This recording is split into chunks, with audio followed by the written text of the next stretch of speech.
That's all I took. It's the lack of sauce. She did say she would. I like the tone traffic. Yeah, it's like maybe it's 3 hours, but then you need to. Yeah, but the last hour, let's do driving. You can make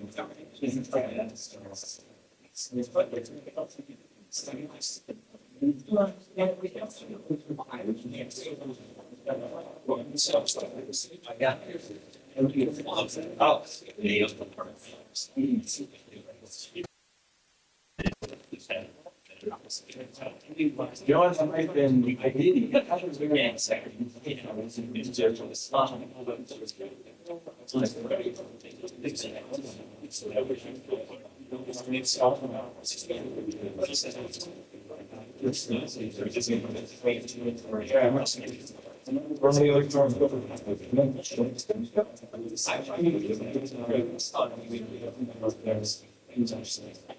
You know, where we're coming from. It's about us.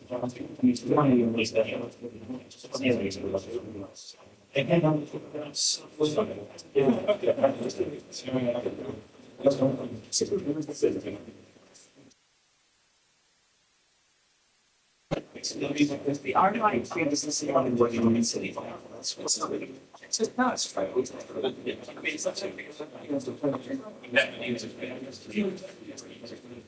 Not actually starts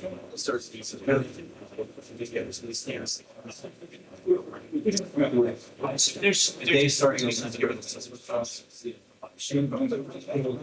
I mean, even like it's also especially so once I got on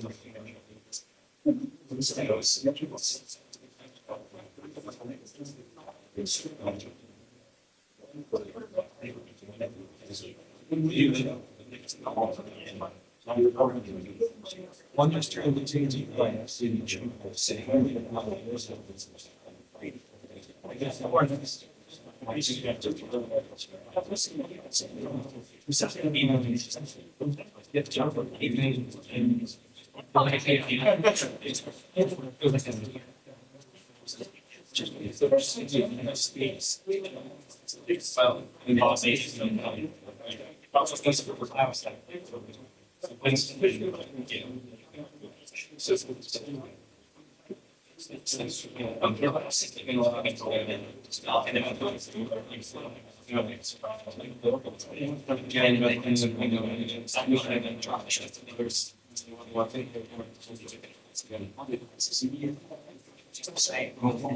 no, so many games. They've got different experience.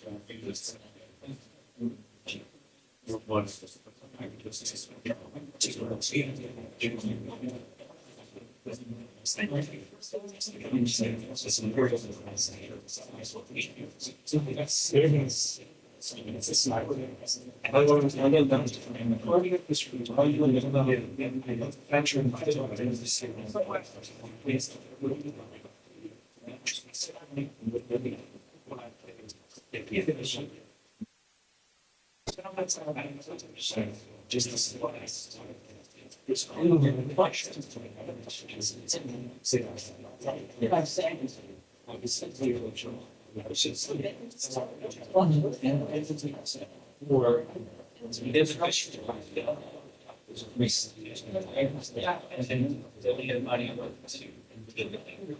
spent a lot of time and didn't next week. What's still there? So it's really they have like everybody.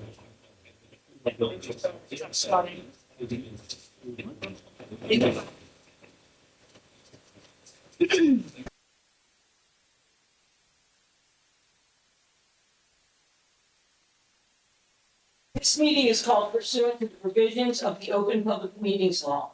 Notice of this meeting was sent to the Cape May Star and Wave and the Atlantic City Press, posted on the bulletin board in the municipal building, and has remained continuously posted as the required notice under the statute. In addition, a copy of this notice is and has been available to the public and is on file in the office of the municipal clerk. Would everyone please stand for the pledge of allegiance? Pledge of allegiance to God.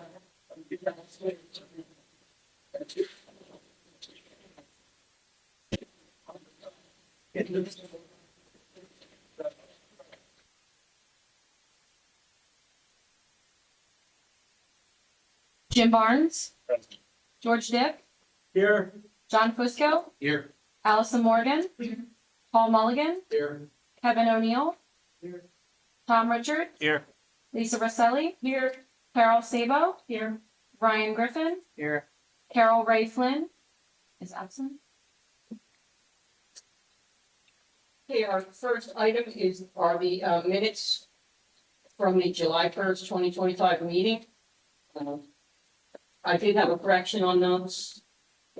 On the Mill B application on page 3. I wrote it to oppose the C1. Correct, C variance, yeah. Yeah.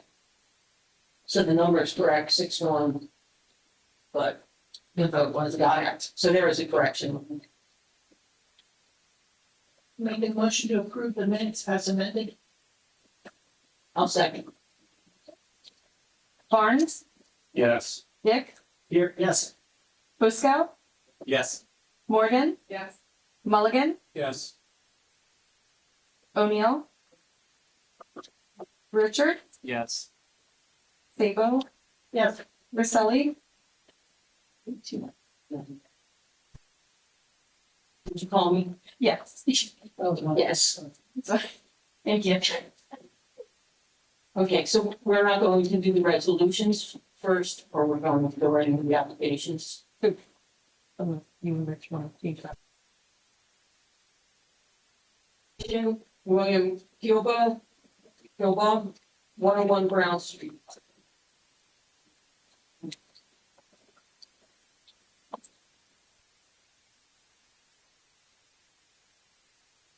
Yes, good evening, Madam Chair, board members. John Amon, Housley, the Deweese Law Firm, is here this evening on behalf of the applicant, William Kyleball. Subject property for this application is, no, it's okay, no, it's no problem.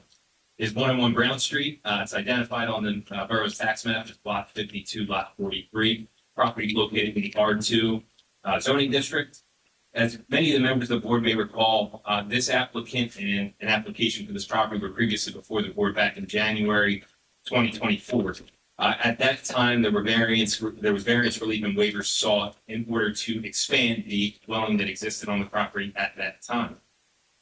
One of the variances that were granted was a variance to allow a rear yard setback encroachment for a deck that I believe was 6 foot off the property, and that's a 4 foot wide deck. The application was unanimously approved that evening. Construction to the property has been ongoing since. The reason that we're back here this evening is that 4 foot wide rear deck that was approved with a roof overhang approved over it was fully enclosed. So that deck was supposed to be an open air deck, was enclosed. The construction and zoning office noticed this and said you have to come back before the board to request relief related to that construction, which is why we find ourselves here this evening. So testifying this evening on behalf of the applicant for this application is Nilo Ragoja. Nilo is a registered architect with the firm of Green River Design out of Squawk, Pennsylvania. Nilo presented testimony the last time we were here in January of 24 related to this application, but I'm happy to elicit his credentials if necessary tonight. We also have the applicant, Mr. Kyleball, sitting in the first row behind me. I don't intend to elicit testimony from Mr. Kyleball unless necessary, but if any questions that the board has, he's here to answer this evening. But would you like credentials of Mr. Ragoja before we start? Sure, thank you. Nilo, if you can, you're a professional and Sir, you swear or affirm to tell the truth, don't you think the truth, so be God? I do. Mr. Engineer for the board, do you also subscribe? Thank you. Yes, I received my undergrad degree from University of Florida and graduate degree from University of Pennsylvania. Many years ago, I've been. If you could just pull the microphone a little bit closer. Sure. Thank you. So graduate degree from University of Pennsylvania, First became registered as an architect in 1986. And I've been registered in New Jersey since 1989. Thank you. And Madam Chair, before we start, if I can too, I printed out 12 copies. I just have a photograph of the finished deck that if some of the board members are unfamiliar, I'd like to pass that around. It's It's in the package. okay, so I know those included, got it, okay. Thank you. Neil, it's for you. So Neil, I referenced in my opening remarks that you assisted Mr. Kyle going back in January of 24, related to the variance we saw at that time, right? Since that time, can you just provide the board with some detail as to the current condition of the property, construction that's been ongoing, and why we're here tonight? Yeah, as you mentioned, the prior approvals had to do with the removal of the deck, small deck that faced Fifth Avenue. And then the construction of a new four-season room in that location. The roofing over of the existing rear deck, which is 4-foot long deck, facing opposite Brown Street, and the construction of a new master bedroom suite connected to the existing house by a three-season room. So all that was done. As John mentioned, the enclosure of the deck was the only thing that was not on the original drawings that has also been done. So Neil, that 4-foot wide rear deck we're talking about, you referenced, that was approved back in January of 2024, correct? Well, the deck was existing uncovered. The approval had to do with the roofing over of that deck. Okay, and that roofing over was fully over the deck, I think, believe, with that encroached into the rear yard setback and required a variance, correct? Do you recall? Yes. Okay. And the wall that was put in place that exists now was from the edge of that approved roof and down, but didn't encroach further into the rear yard setback, correct? That's correct. Okay.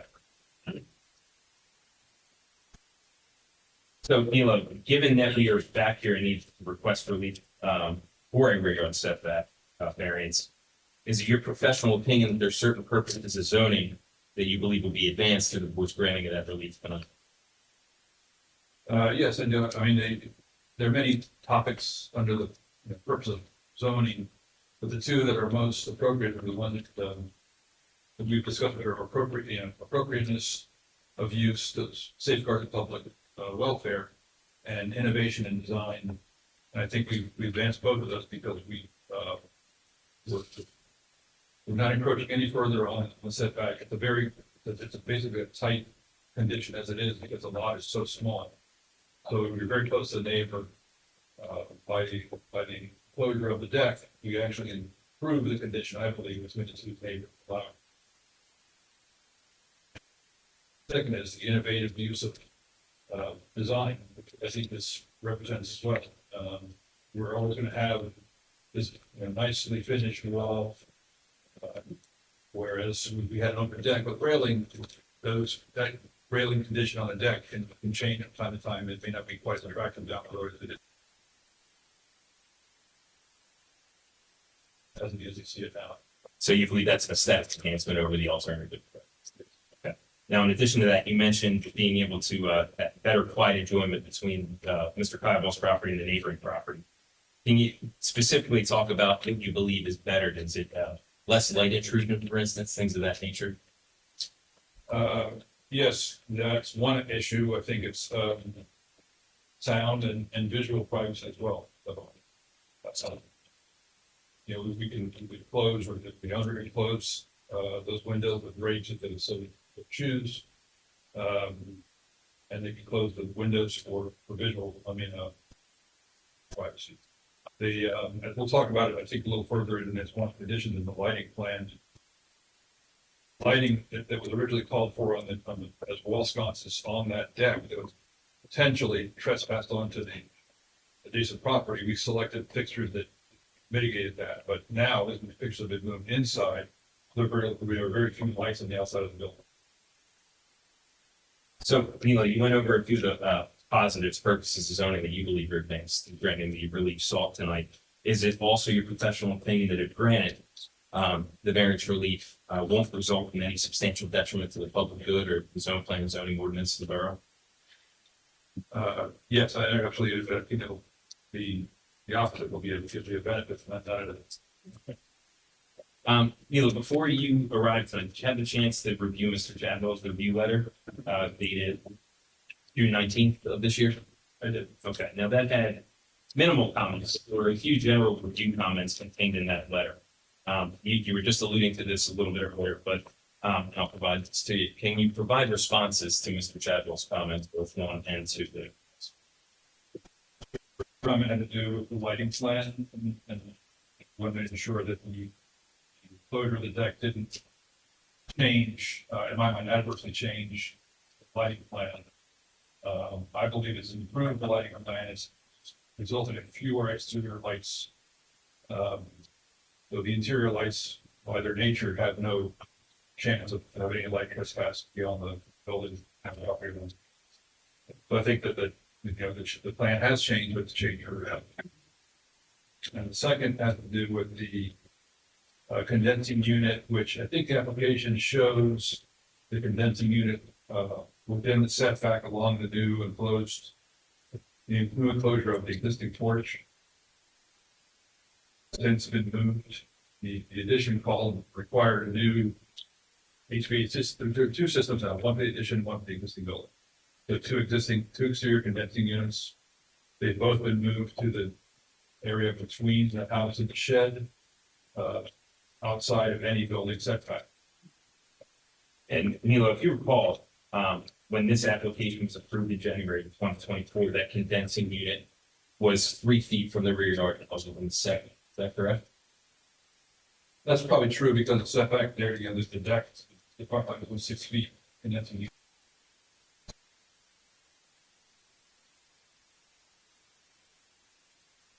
And now that's been moved out of the rear yard to the side of the house, correct? Okay. So in essence, we've actually bettered the rear yard setback condition from that we were approved for back in January of 2026, is that right? Yes. Neil, is there anything else you'd like to add before we turn it over to Bill? I mean, I just personally would say, let's say it's the project I'm very proud of. It's the project where the owner has spared no expense in terms of using high quality materials, being very cognizant of design, and the builder did a great job at executing the drawings and the plans. I'm proud of it when I walk by. I think I hear a lot of positive feedback from neighbors about it. So it's been a big project. Madam Chair, the only thing I'd like to, I do have a photograph of the existing conditions of the condensers, the moved condition, I should call it. The plan showed it as Mr. Roboger said, in the rear. We have a photograph showing it on the side with the other condensing unit, that setback. I can just provide that. So, anyone,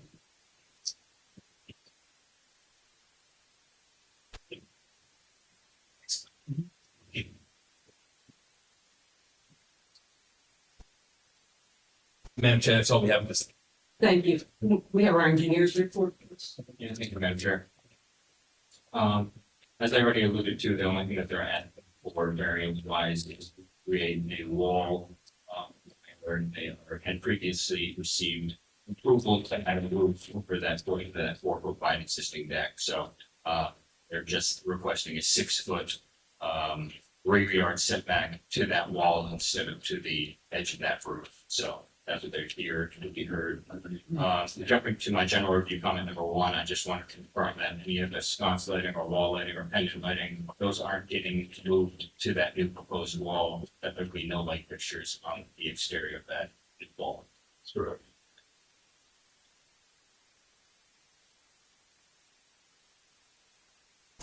So on that matter, it's straightforward. You know, if you have any questions. Do you have a question? Is that your hand up? I do, and this is time for question. Sure. Do you guys have a picture of the Allen Street side elevation? Let's see it, that's all.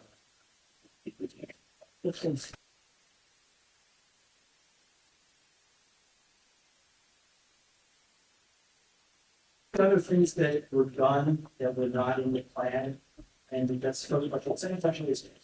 I'm not sure how this happens, if we've done 48 plans, you found it. It wasn't done 48 plans that was approved. How does that happen? I'm confused. I'm actually seriously confused as someone who's done a lot of projects in my state. How does it get to that without knowing and we say, hey, we don't have an approval here, this is the open limit? Yeah, I mean, that was the burning question I had too. You're asking for approval of something, work that's already been done. And I mean, we had a lengthy hearing at the first, when we were first before the board and okay, thank you. Please, yeah. And, you know, and now you're saying it's a beautiful project and, but with a total disregard of the process. So I don't understand how this happened. That's where I'd like to hear testimony on. And I'd like to add that this is a standard size lot. It's 50 by 150. Most of us in Westgate May, the majority of town has 50 by 150 lots. So it's not an undersized lot. Well, it is a corner lot, which makes it more difficult because of the additional setback requirements based on corner where it was a interior lot, you wouldn't have that additional restriction. But to address the question of how the disconnect occurred, I think it was probably my misunderstanding that the owner wanted the enclosed deck. I never showed the enclosure on the porch, on the deck, I'm sorry. I was only involved in construction administration in a as needed basis, so I wasn't really at the site on a regular basis. We learned about the enclosure during an inspection, so how it happened. I think it's probably something that I didn't communicate with the owner clearly enough. It was something he wanted, he did, and I take responsibility for the next right hand drawing initially. I mean, it wasn't on the drawings from the last approval. That's moved from the deck, moved from the desk, a 4 foot down, so. It's somewhere along the way, somebody drew something different and said, let's go for it. So that might be why Mr. Collins not sitting at the table and you are, so kind of take that, keep a little bit, if you will. But, yeah, that's my comment. Let's be clear about what this is. You're asking permission for something that's already done, the project, that it's complete. So I just want to make sure that everybody understands that. Just a follow-up question, I think Carol summed it up pretty well. Are there any other things that were done that were not in the original approval, like a perhaps, something like that, we can keep some things out front of the house? Yeah. And I'm looking at the resolution that we issued, which you all received a copy of, and there is no, and I know this because I walk by your house all the time, there's no patio on here. That's pervious for this, but that's a second thing you would put on plans that weren't approved. They don't run on the plans. That's troubling, to be very honest.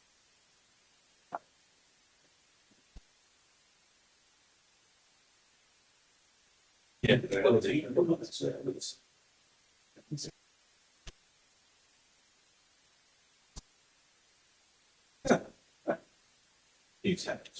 to have me speak? Yes, Sir, what's your name?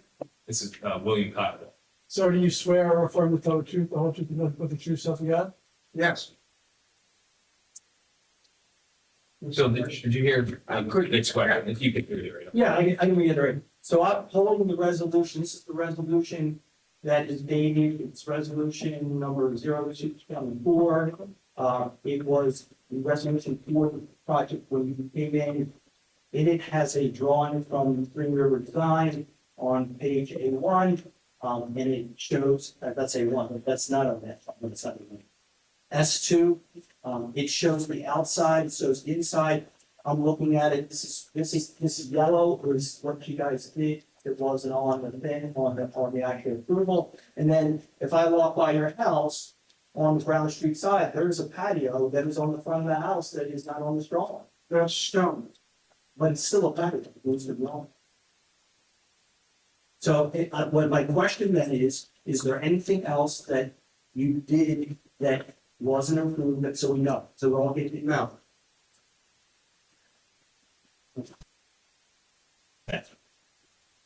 Yes. Can I ask you a question? Absolutely. Under whose direction was this, patio enclosed? Was that the builder or the owner? Well, yeah, You're talking about the enclosed that we're here for the seat. I always intended to have the walkway or the hallway enclosed. It needs to be weather tight. In terms of safety, decks got slippery the last winter. In terms of snow, ice, wind, rain, will be my major path from the main house to the master bedroom suite. I always intended it. And when it came time to do the roof and et cetera, I said, let's put it in, let's put the windows in. I didn't think there was a distinction between the approval for the roof and the decking, because it had been there forever, it's same setback. I didn't think that prohibited a window essentially. So anyhow, I have to take, if there's a blame, you can assign it to me. All right? I said, let's do it.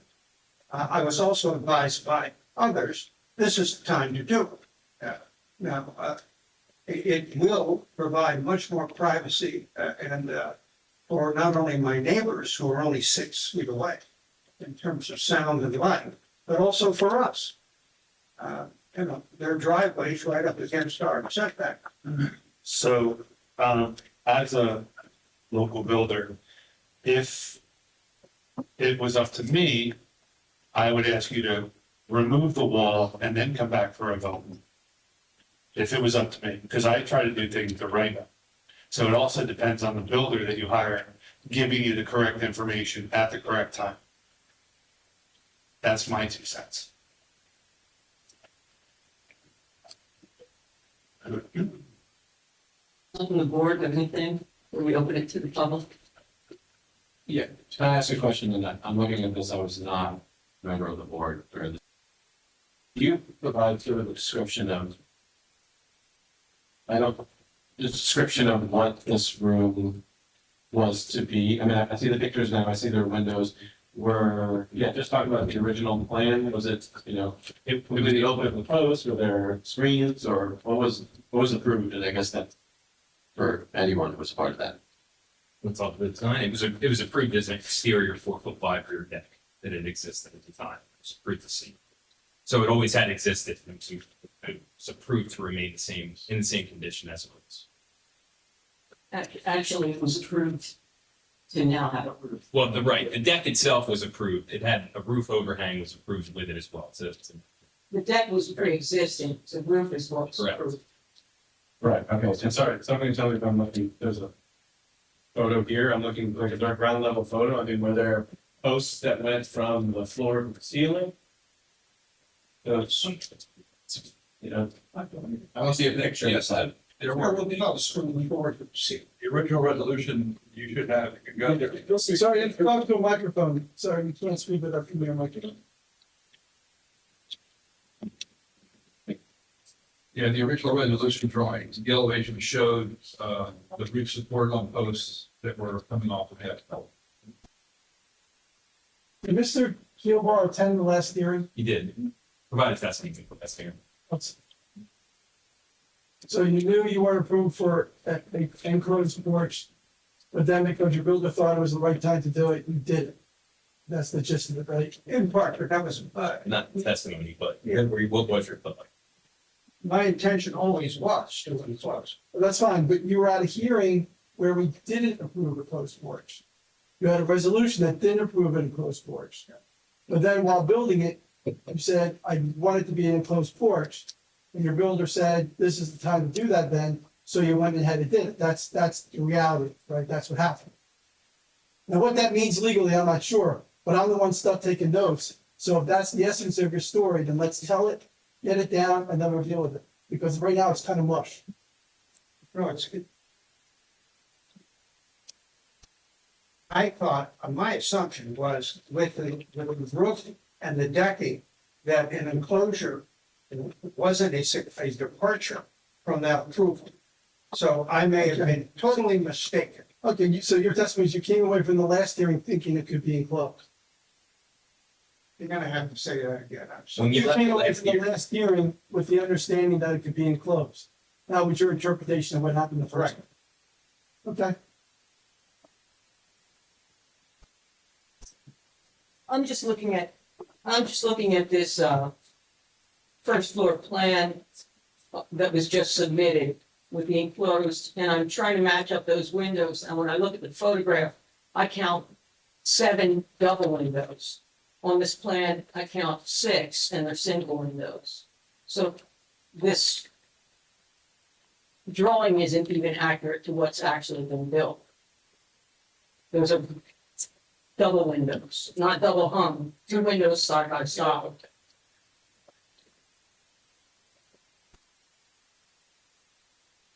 Plan that was submitted with. I'm looking at this that was submitted with the new application to approve the enclosed 4-foot. Showing 6 single windows with big gaps of closed space. When I look at the photograph of what was built before the approval, I'm seeing 7 double windows. So there isn't space between those windows, it's basically a wall of windows. And I'm wondering, on the inside, you're standing at the kitchen sink and you're looking out a window and more windows, correct? Yes, I'm looking at. There's, that wall is still in there, I guess what I'm asking is, this wall Yeah, still in. is still in here. I'm looking at the drawing A1, which shows 7 windows, but they're not subdivided. My lighting plan, which I guess I updated later, showed the 7 windows with a mullion in between. Can I see the photo of the exterior? I think it's a sliding window. I don't think they're right.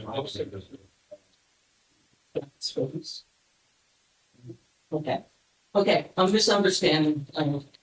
So 7 double windows, and those are in between. And that wall in between, that wall is still inside with windows looking out into the other windows, Yeah. correct? Yeah, it's essentially a chorus and stuff. Okay, thank you.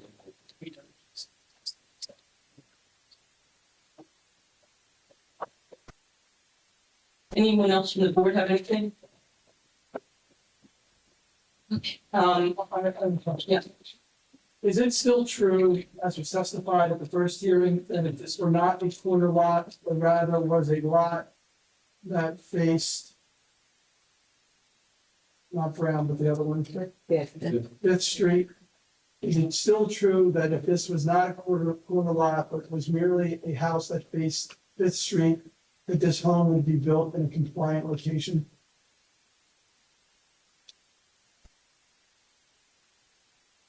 I think if it would be compliant because it's a side, because it's the setback to comply where the enclosed deck is, would then become the side elevation, the side setback, which is 6 feet. Is the minimum required setback. Right. I think it would just be front yard. What, If it were on Fifth, it would just be front yard. Yeah. Because if you're you're on 15. let's start with that. I want to know the answer to that question. So whatever you got, if you look at and know the right answer, please look at your plans. Last time, the justification for the variance, in my recollection, was it was a C1 variance, not a C2 variance, from my recollection. I could be wrong. But that it was a corner lot, and that if it were not a corner lot, and it were facing Fifth, then it would be compliant in all respects, and an two adequate side yards and a front yard and a backyard. I think that would still have been short. And how big is the backyard? If it was, or if it took steps. Backyard, we're from the addition, we're 40 feet, 5 inches from the back of the addition to the backyard property line. Right, so in my recollection, the justification for the variance last time is that the home was compliant lot coverage, that it has a very large backyard, it was a little forward on Fifth, but that both of these yards, the yard on Brown and the yard opposite of, saying Brown, I don't mean that. Yeah, right. Brown and opposite of Brown, if they were really side yards, it had compliant side yards. Correct. That was just, I'm not saying you get the variance, I'm saying, but that's my recollection of how this was presented last time and what was on everyone's mind, to my recollection. So maybe put a little bit of that in the record, so you have it there, and then the board can consider that as part of their analysis. So, just to think, this is the discussion related to the approvals from the January 2024 application. Where Mr. King mentioned at the time, he came before the board, he requested relief under the C1 hardship criteria. And as he just indicated, if this house were turned in a sense, so that we're developed facing Fifth, would this be a fully conforming lot as you see it based on the plan? Or would this be a fully conforming dwelling on that? The thing you mentioned, somebody brought up the front yard setback, which I think the front yard setback would be 20 feet. We have 15 feet. Right. So that's the only aspect that would not be compliant with the interior lot setback. And is that condition changing at all in this application? No. Is the area where that front yard is that expanded?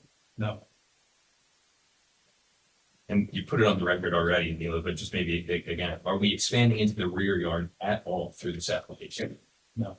We're just coming down from what was approved from the roof to the previously existing deck, correct? If you look at the edge of the deck, we're going straight up the edge of the deck to the underside of the roof.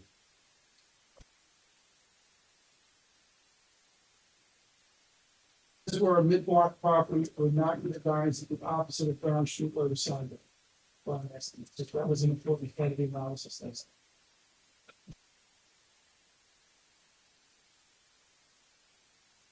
Because the aggregate setbacks for an interior lot are 6 feet minimum.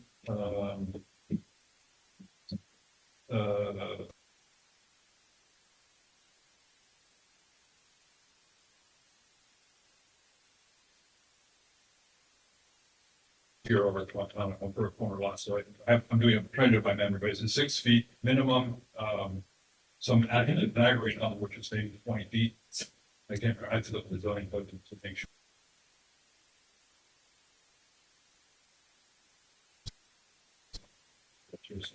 That's what's been, nothing here.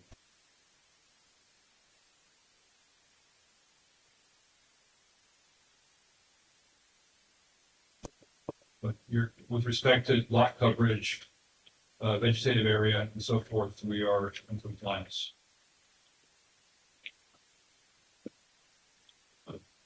Anyone from the board have anything else before we open this to the public? All right, sorry, I gotta just got clear about this. I'm not a good visual, spatial, I can't make it up in my head, I guess, understand this correctly. So, can I show you this? This. Right? Was the wall to come up complete on the floor, or was it gonna be floor wide open in front of Can you? you describe what you're pointing to, Yeah. what you're talking about in a way that someone who reads a transcript will understand it? Yeah, okay. So I'm looking at the photo at the west rear elevation of the one that it's today. And what I'm trying to understand is, if I'm looking at it from this angle, or the way it was originally designed to be constructed, what would it have looked like? Would there have been a wall up to where the bottom of the windows are? Or was it just floor to ceiling wide open with posts? Would have been a post from floor to one side of the roof, and between each post would be a railing, approximately the height of the windowsill. Okay, so like a traditional deck railing and maybe some either horizontal or vertical. Yes. Okay, thank you.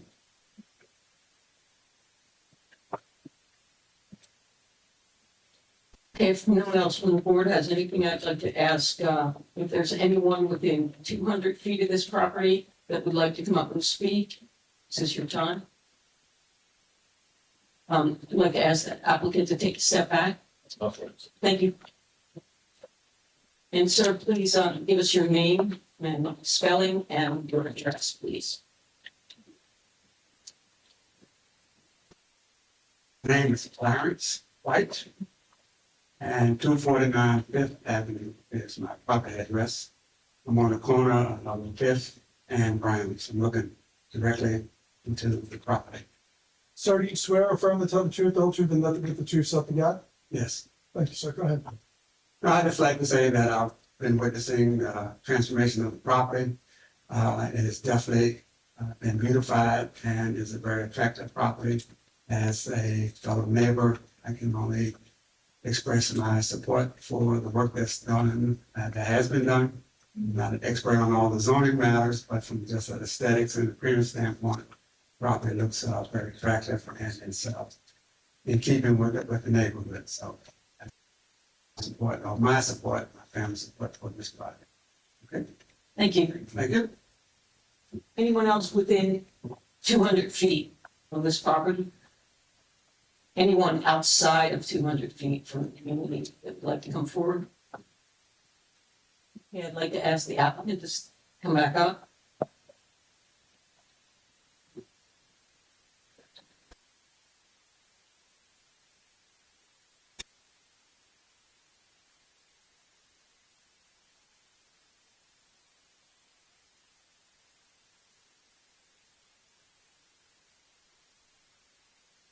Actually, I have one more question, and this is for the homeowner. I'd like a reassurance that this will remain a single-family home.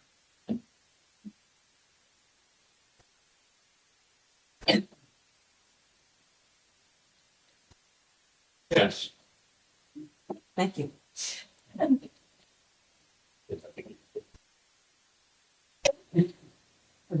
Thank you.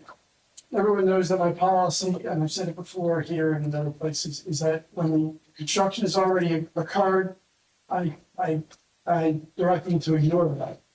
Don't sympathize with them and say yes because they've already constructed it. But don't punish them because they've already constructed it. That's not our job. That's enforcement. We do zoning. So what we're gonna do now is what we always do. Apply the C1 and C2 standard to the application. And it is what I think it is a building that has a roof and an open porch on this 4-foot area that they now want to close in. And you do your zoning analysis. Before, it was, I think, clearly a C1 analysis because they were putting a roof, going further into a side yard, but the shape of the lot impacted where they could do an expansion. And because it had sort of like 2 rear yards, or the rear yard was the one that had 40 feet on, and then the one that had 6 feet on, and it was like that. There was one, the back of the house opposite Fifth was 40 feet, the one opposite Brown was only 6 feet, but that ended up being a rear yard. If it was a side yard, that 6 feet would be fine. So that was kind of the selling point before. Now we have to decide is, I guess if closing this in is a better zoning alternative than not having it closed in. And you have testimony as to why they believe that having the closed in area in the setback is better than having the not closed in area in the setback. I think that's the analysis, and you have to decide which is the better zoning alternative. Applying the C1 standard, which you've heard before, but is whether the property has unique conditions, including the location of any existing structures or topography that may comply with the ordinance particularly difficult, or whether the C2, the purposes of zoning, the benefits outweigh the detriments, and there's no substantial negative impact on the zone plan or zoning ordinance. So I would ask you to apply both of those standards to this request. Do not punish them for having built it, but I will say this. I do think it can go to credibility particularly as to the architect. You have to decide, because he was the architect who appeared before. He was the architect of the project, and now it's built inconsistent with his plans. So I do think it's fair that part of that is credibility analysis. Now, I'm not saying it's not credible. I'm saying this is a circumstance where I do think it can affect credibility of the people testifying. Whether you believe their testimony or not, if you find other things they say not credible. That doesn't mean they should lose, doesn't mean you should punish them for having done it. But I do think credibility is an appropriate analysis with any witness. And facts are facts, and you weigh them and decide it. So that's what I ask you to apply in your decision making. If anybody wants to vote, John Rounds, I think you presented a C2, but then I presented a C1. So would you rather them vote separately on each standard, or do you want them to vote together? Or do you want that to be your preference? It'll be Yeah, you'd like to vote them separately, that's fine. See, I see too. Alright, so I'd like to, I'd ask that someone make a motion to vote on C1 variance for closing in the porch. Apply the C1 standards to that vote, and then a vote on the C2 standards so the court that has to hear this knows which standard you apply to making your decision. Right? I normally don't do that, but on this one, I think we should. I'll make the motion. So the motion I'm recommending grant is a motion to grant the variances requested by the applicant as outlined by the board engineer in his charts on page 2 and 3. And the only one I see is rear yard setback, this closing in the 6-foot wall, subject to the conditions outlined in the engineer's report and the commitment made by the applicant that this is a single family dwelling. Second that motion. Barnes, I'm gonna offer my vote, but again, also going to offer my opinion as a member of this board and this community. As a builder in town, it is very disappointing to me to be voting on something past the fact. Again, I'm going to repeat, I would love for either the builder or the homeowner or the architect to incur the cost of removing the windows, removing the wall, in order to come back and get this vote, this variance heard. That's what I'm gonna say, because I would like to see that. I know we can't. Council has advised us to vote as if it was not there. So I'm just gonna offer my opinion. And that's my opinion. I would love to see that. There are too many people getting away with too many things in this town, and I'm kind of over it. So as far as the vote goes, it's gonna be the same as last time. I don't really see much difference with the variance. The variance is, I would say yes. Dick, I'm in the same boat. I think it sets a really bad precedent. And, I certainly don't know what's in your mind and what actually happened. You're allowed to say anything you want. By the way the solicitor explained it, we have to look at this a certain way, which doesn't really allow us to say, well, we didn't approve that, we did it anyway, it's a no. Based on what you said, we have to vote on it based on the merits of it as it is without it having been done. I'm troubled by this. I'm gonna have to vote yes, because legally I'm pretty much required to do that, because that's what I think is there. I'm very disappointed that we can't just say, sorry. Because I don't want people, and I'm gonna go on record, I don't want people coming in here and saying, oh, this was the plan, we did this. And I don't, because I can't get in, again, I can't get inside your head and know what you were thinking when you're not building it. I know enough about building and construction. You obviously knew what was going on. You said you didn't think it was a violation. You weren't approved for that. So that's, I said I was troubled by that. I still am. I don't want this to be a precedent. I want to make sure that goes on record. This is something we have to do. I'm going to vote yes, but I'm not. Briscoe, I share a lot of the same sentiment. I won't repeat all of it, but with respect to voting on this as is, as we said, based on what council's recommended. For me, I'm looking at overall the lot coverage,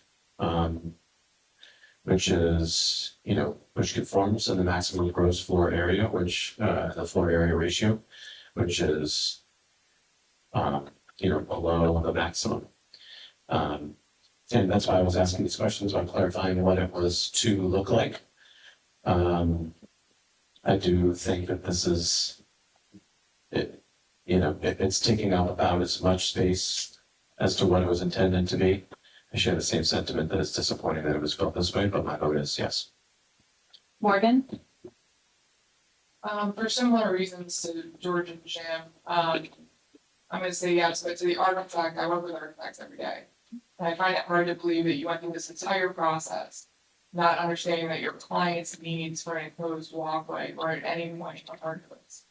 Obviously, he's a gentleman of age, if that was a concern, I know that was brought up right away. And something about this whole situation just feels a little suspect to me in what you applied for versus what was actually designed second time and then what was actually built. So in my mind, credibility wise, you lost quite a bit. Mulligan, Yes. O'Neill, Yeah, very unhappy, yes. When I look down through.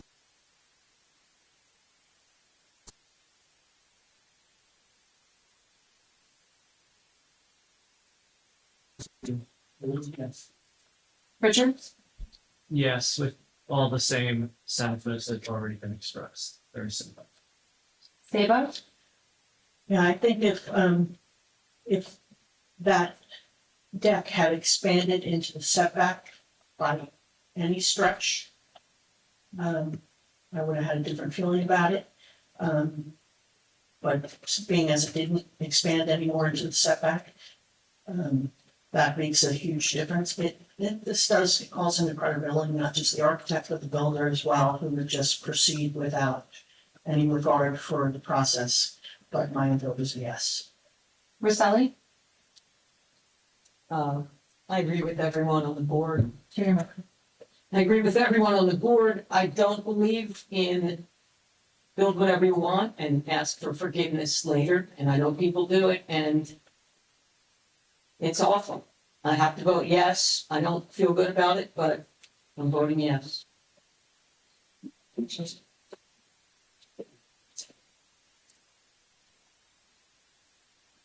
And the next motion, which seems.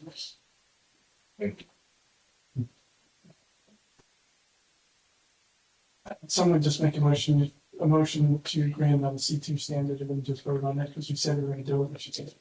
I'll make the motion. I'll second it. Barnes, I'm not done speaking, so, a phone call or an email takes about 2 seconds to wrap. That's all I have to say, as far as asking questions of the zoning or building officers. My vote is yes. Dick, Yes. Fusco, Yes. Morgan, Mulligan, Yes. O'Neill, Yes. Richards, Yes, Sabo, Yes. Roselli, Yes. thank you. The one thing I want to point out is the fact that you grant a variance does not impact what the enforcement arm of the municipality can do. They can issue fines for having structure that's inconsistent with the plans. They can do all kinds of things that they can do. It's just not our job. So that's up to them to do that. If they find still it's correctly, there's all kinds of things they can do. Thank you. Very good.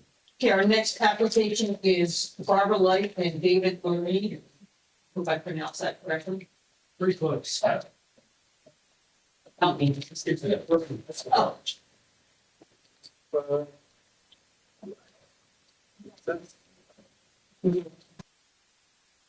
Gonna just take a 5-minute break. Thank you.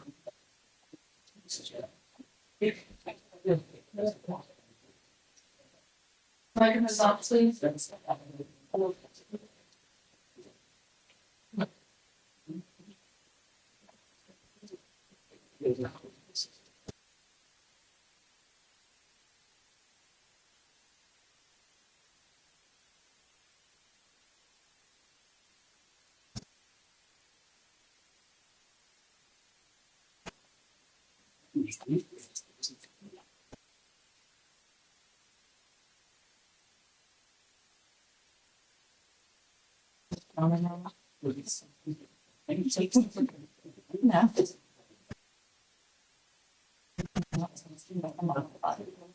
Sometimes people yeah.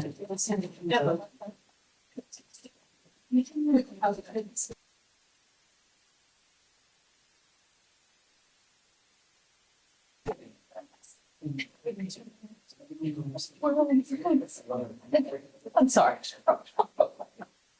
Yes.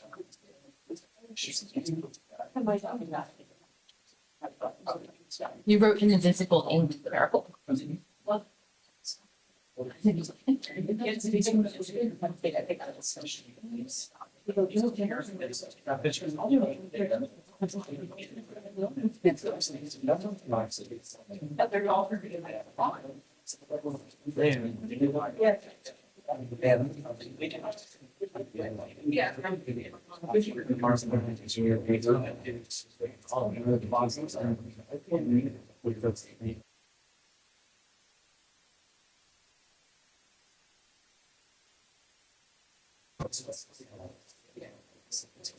And it wasn't, just like, all kinds of marketing, that's what it was, when you're like, so.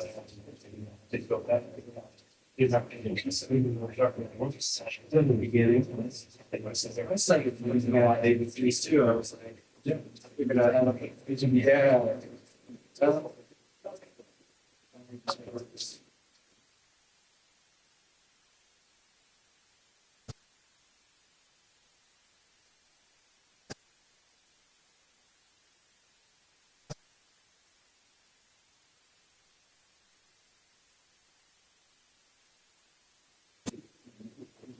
Okay.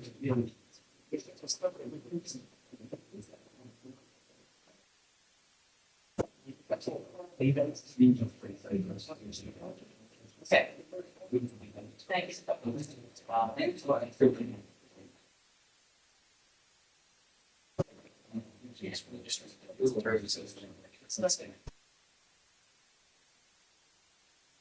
Okay, we're ready to begin?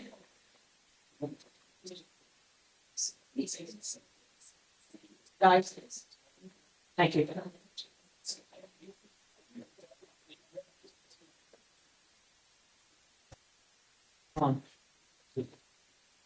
Good evening, everyone. My name is Stuart Schultz, and I'm here on behalf of Cape Experts LLC.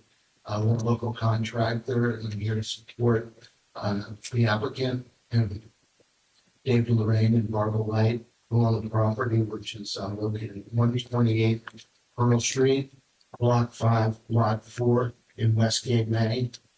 And we are here to request relief for variance on the existing setback. So hold on 1 second, I'm gonna go back. Yes, sir. Are you the owner? No, I'm the owner. Are you the applicant? Contractor. You're neither the owner nor the applicant. Then you're a witness.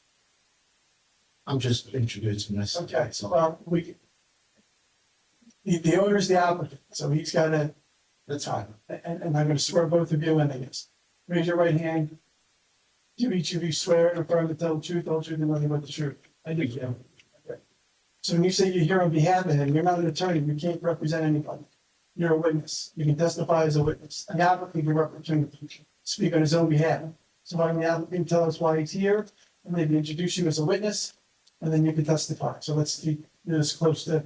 I'd just like me to explain what we're here for. Yes. Okay, can I delegate that to Stu because he's the professor? No. Okay, so let me make it clear for you.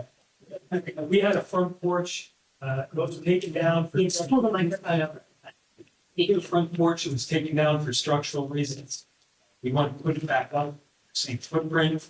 It's going to be historically correct. The other one was enclosed. This one will be open. I can show you pictures that former owner supplied us, provided us with from probably 40 or 50 years ago. We just need you to tell us that it's okay to put it back up. And Stu can provide you with those details. Okay. So, the existing rules are required, it's a non-conforming property, this required 20-foot setback. And we're requesting relief, have setback of 5'6" to the steps of the new structure and 7 feet, 6 inch porch. This was a pre-existing structure, it's in the package. It was prior, it was more of a sunroom. It was an enclosed structure. It was in a very distressed state. It needed to be demolished and we are looking to replace it within the same footprint.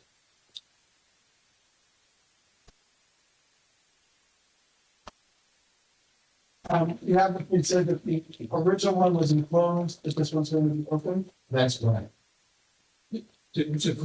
Yeah. To clarify, when we purchased the house, it was, I can show you a picture for 40, 50 years ago when it was opened.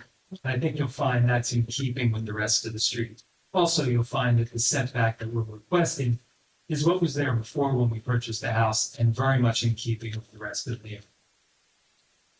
Part of the packet? No, I would love to see them though. There should be pictures in the packet.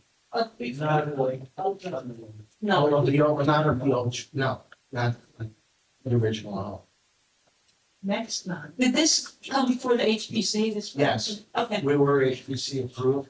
Can you just? May I approach? Yes, please. Should have not put up on the board. It's a.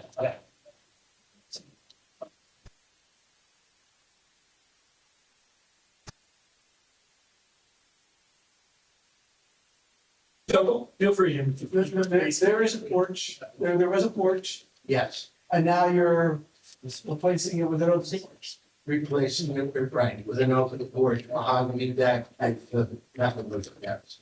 And So it's gonna extend further beyond what we see in these pictures. Like, It's going to, it's gonna be in front of that. yes, it'll be in front of, yeah, well, that's after it was demolished. Right, so, and it'll be 5 feet off the sidewalk?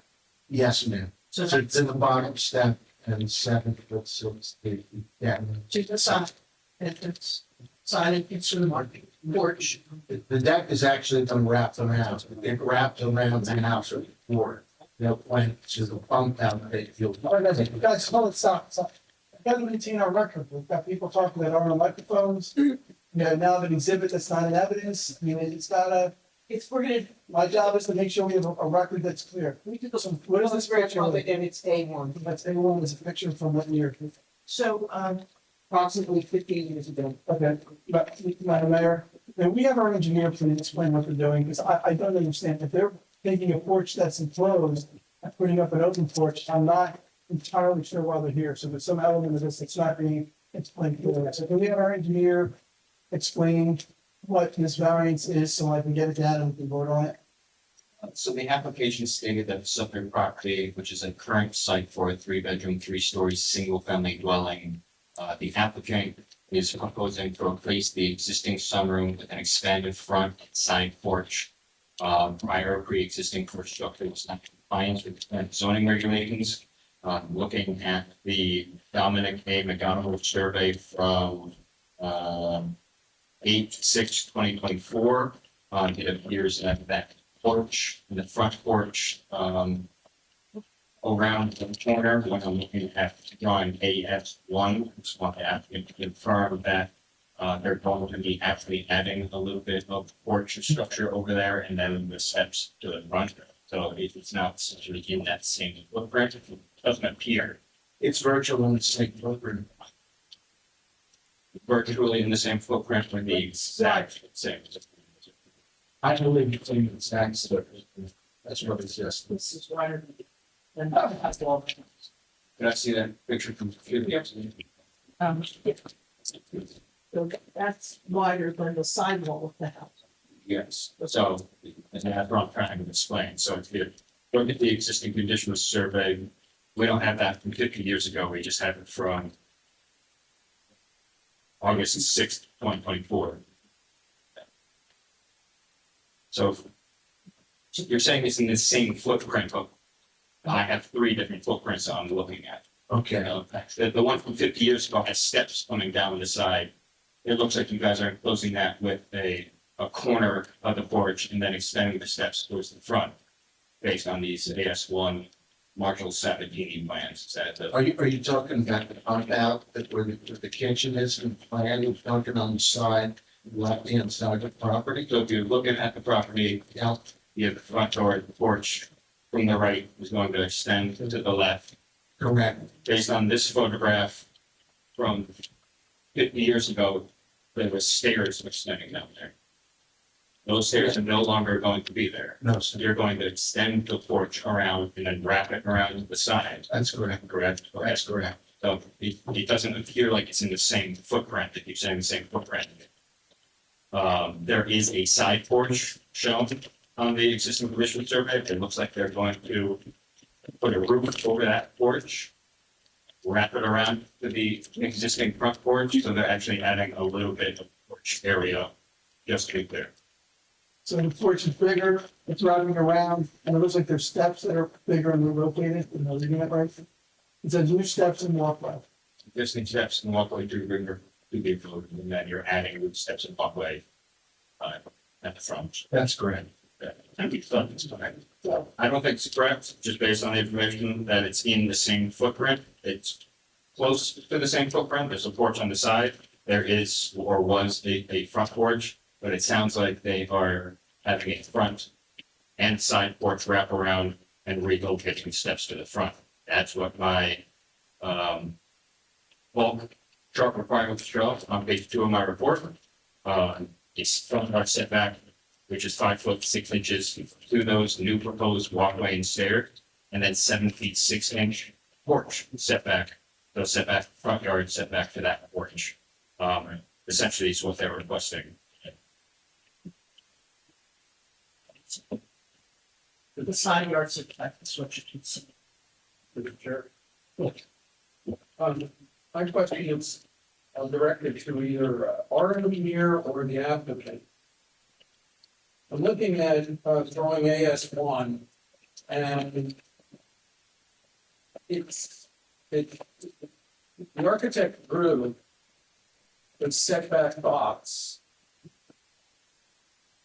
but it's showing a property line that's out in the street. How do I interpret this drawing?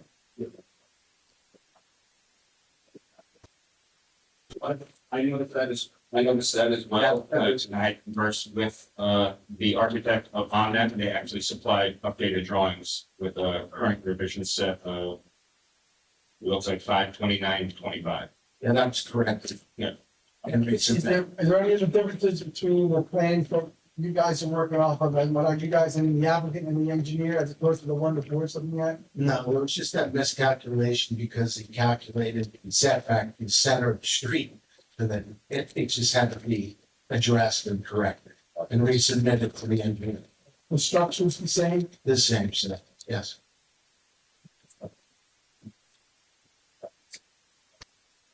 Also, the board have the wrong areas.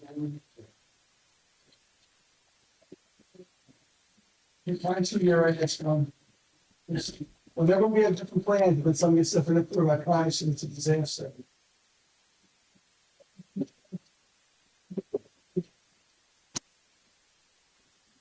I have different steps on my plans and the step for now here.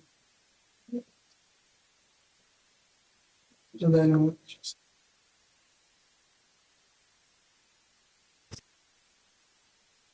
Five, 6, but, oh, that's a different setbacks, but I think it's a back set, and this is the middle, of course. I thought that. Black. Okay, so it's a number that can correct. Lost, your plans don't show that, so. It's should be with you, it's not making anything take this. Where's the leader? No, just, I got reload.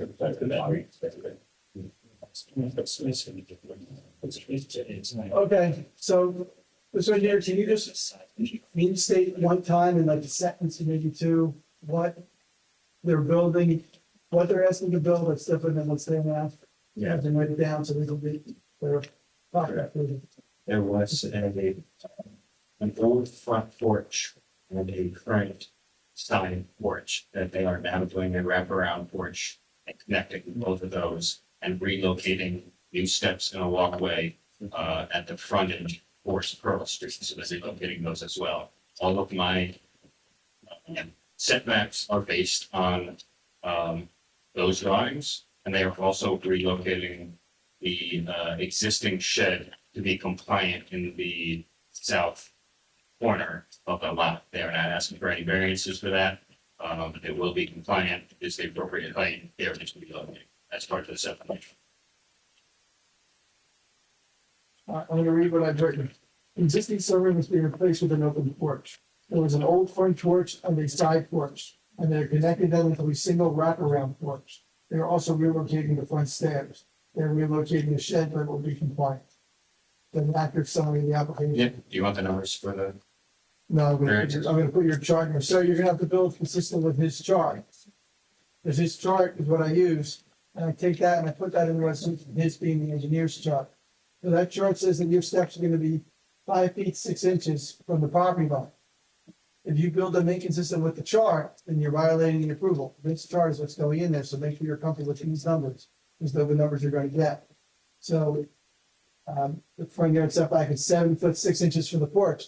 If you build it 7 feet from it, you're gonna have to tear it down and fix it. Understand that? I understand. Okay. So these are the numbers that are going in. So as long as you're comfortable with the engineer's analysis, not what's on the plans that we're looking at, because the plans the board has a 20-foot front yard setback. We're gonna get what's in this chart if we succeed, right? I understand. All right. Yes. Or here, so does your plan have steps that go out straight to the tree, like our plan? Yes. So it's the steps that Those steps are on my, yes. as well as steps that go to the driveway? There is, it appears to be 2 steps going towards the parking area as well.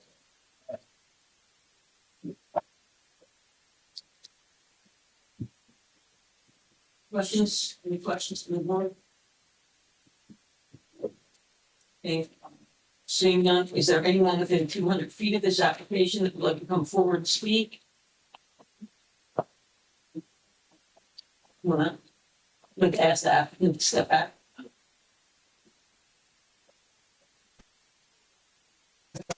Couple questions.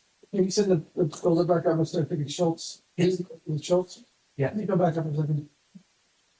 Yes. Stand for the, Do you believe the purposes of zoning are advanced by putting this porch more like its historical condition? yes, You believe this will negatively impact the zone plan or zoning ordinance or negatively impact the neighbors or neighborhood? I do not. I thank you, sir. You can please just state your name and spell it and give us your address. Thank you. Irene Hober, Hober, at 120 Pearl. And, what we're talking about. So hold on one second. I gotta do, your last name is Hober? Okay, and your address again? 120 Pearl. 120 Pearl, okay. And do you swear or affirm to tell the truth, the whole truth, and nothing but the truth, so help you God? Yes. Go ahead. Thank you. Okay. I was just saying, I've had a house on Pearl Street for 20 years, and this gentleman bought Ed's house. Ed was a wonderful neighbor, and his house was as old as he was, but it certainly could use some tender loving care. And it's nice to see houses on our street stay historic the way they were meant to be. And it seems like they've raised it. They're going to try and do everything they can. And the porch was a dilapidated mess, and and it's all the way up the porches on Pearl. So it'll be nice to see it back the way it was at one time. It was Korean way. And we all those steps names. Yes, hold that. That's good. I think it's good. Do you have any issue with the front steps being set back? No, I like your houses. Thank you. Thank you. Sure. Anyone else within 200 feet that would like to come forward and speak on this application? Anyone outside 200 feet that would like to comment, speak about this application? Okay, could the applicants please come forward again? Thank you.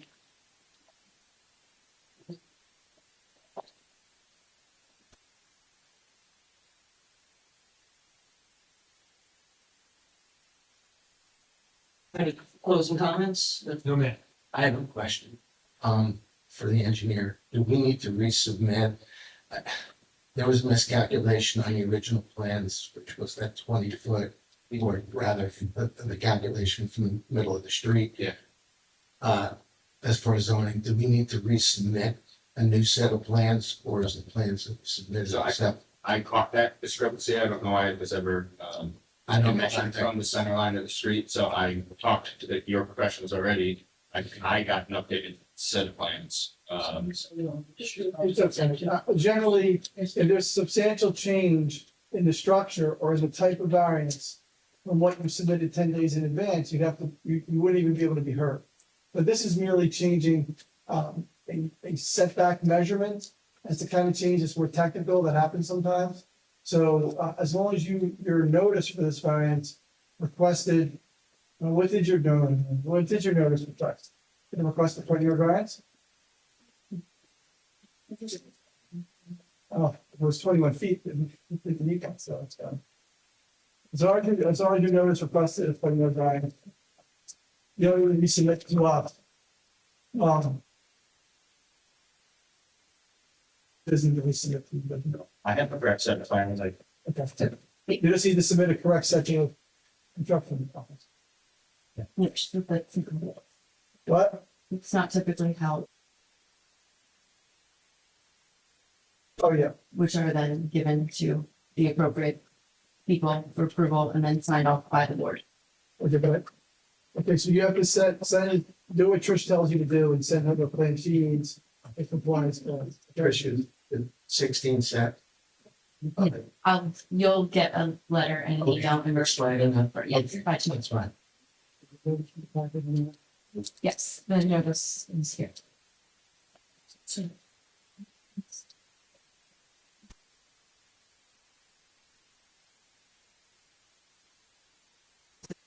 And I'll see what they. Is that?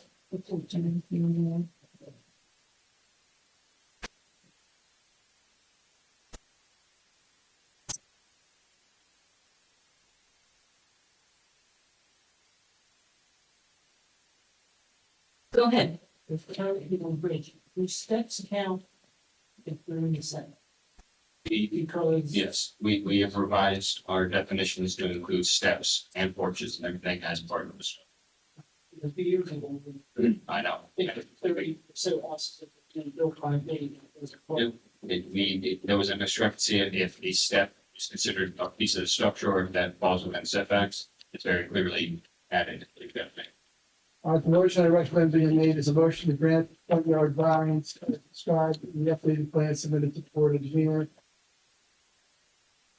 Subject to conditions outlined in the engineer's report. Dated July 11, 2025.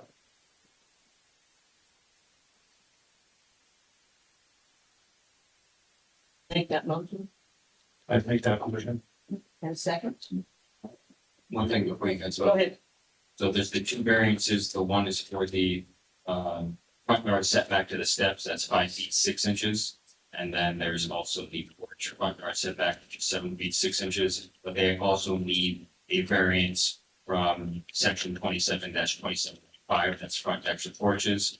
That no deck or porch may be situated in the setback area, so that does require a variance as well. So there's actually 3 variances that you guys voted on. There you go. Thank you, sir. Thank you. 31 signatures. And we have a motion from Jim in a second. Okay. Barnes, Yes. Dick, Yes. Fusco, Yes. Morgan. Yeah. Mulligan, Yes. O'Neill, Yes. Richards, Yes. Sabo, Yes, viva la fortunes. Sally. Yes.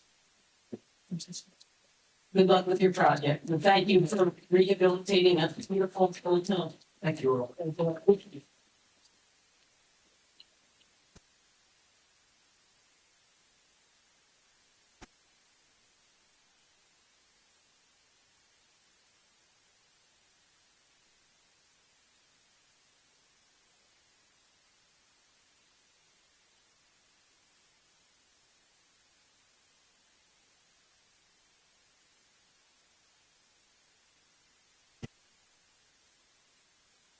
Our next application is Philip and Nicole Levitt.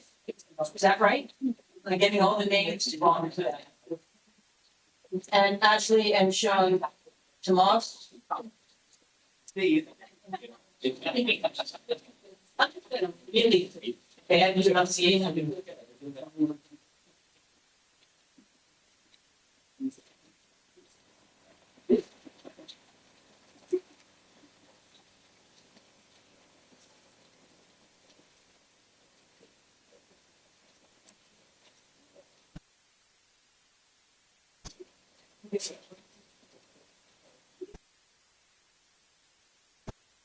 Thank you, Madam Chair. Good evening, everyone. Hello again. My name is Andrew Pasties, and I'm here on behalf of the applicants. Ms. Devitt, Mr. Thomas, Mike. Thank you. Along with Ashley Thomas' wife as well. My clients are here with the family. Off to my right is our project architect, Pamela Fine, and project engineer and licensed landscape architect, Vincent Orlando. In this application involving property at 320 First Avenue, we're dealing with an isolated, undersized lot located in the R1 zoning district. This property and the My computer went down. Yeah. I will take company. I'm sorry. I got Steve stuff going on now. Spectacular.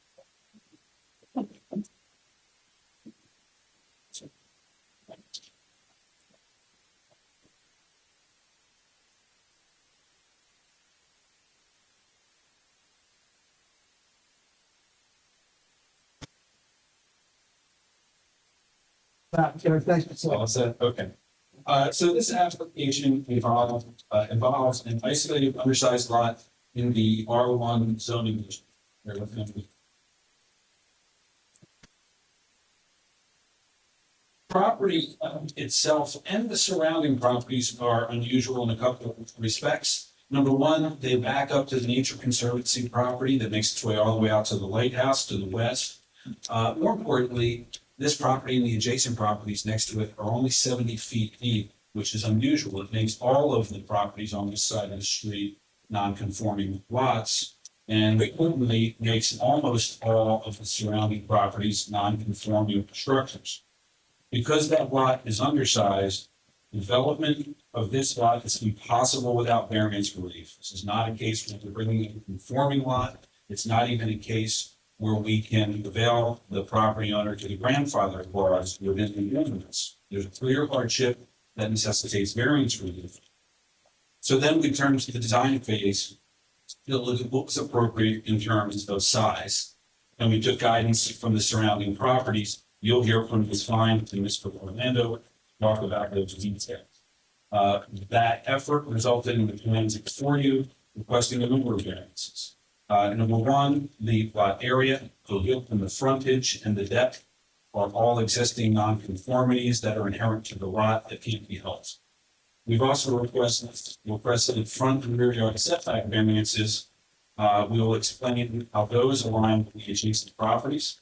And we've requested building coverage and floor area ratio variances, again, resulting from that undersized nature of the lot. And again, we think consistent with what is the surrounding development. And hopefully, once you see that, the numbers that at first seem like, and really are, a large number of variances for this application sort of come into focus as they've placed into the lens of the neighborhood and what's built already around this property. The property owners are here. They are available to testify if necessary. But this is new construction, so I think we're going to just go to Ms. Fine and then to Mr. Orlando, and of course take any questions you have.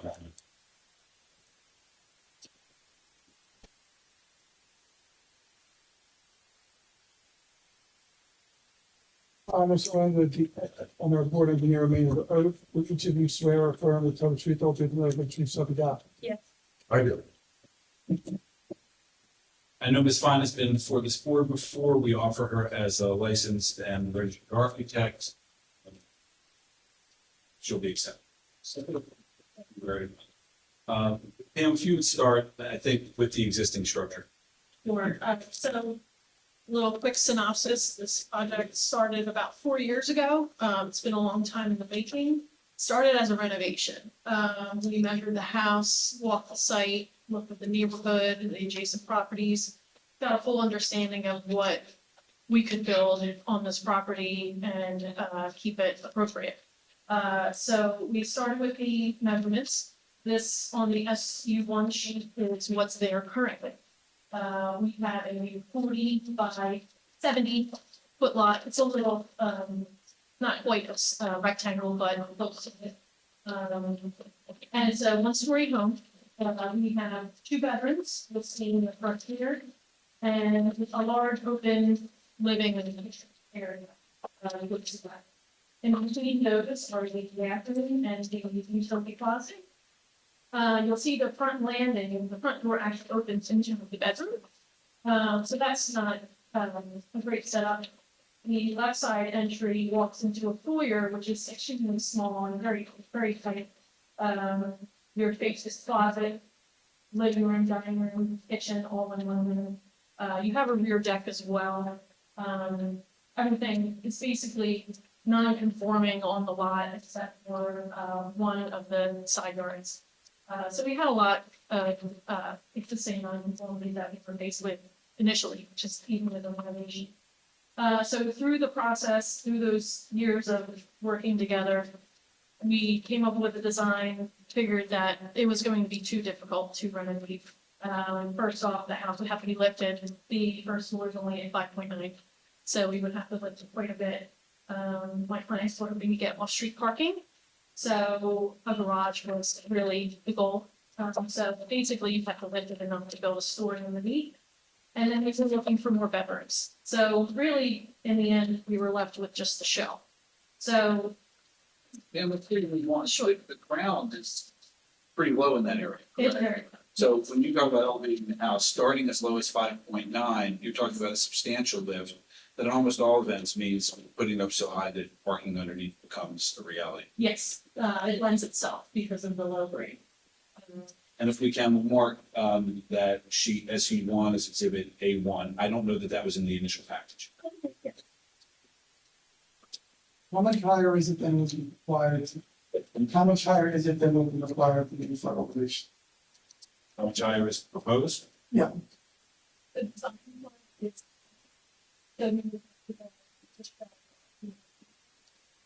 5.9. You're asking about the proposed plans, which I think she's going to get to. I think I'm asking about, I'm just asking about that common concern of boards I work for, that sometimes people only need to raise it 3 feet to meet flood elevation, but then they raise it 11 feet so they can have a parking, and then it's a really big structure that doesn't need to be. So I'm just asking how much higher is it than it needs to be to meet flood elevation? On the proposed home? Yes, sir. Or on, because she was just talking about what it would have taken to lift the existing. Okay, well, it's, I'm asking earlier, but that's what I'm asking. So right now, first floor is at 5.9, so we have to go up just a little bit over 4 feet to get to that 10. We are already about 2 feet high, so essentially the house would be, in another like 6 feet off of the ground. So reaching a garage, you're only needing to go up another 2 more feet, basically to have it be a functional garage. And that's what bears out on the final plan. Exactly. Thank you. Mr. King, to answer your question directly, finished floor is 13.7, so it's 3.7 feet higher than the water. And the benefit of that is you actually get property. Exactly. Right. Yes.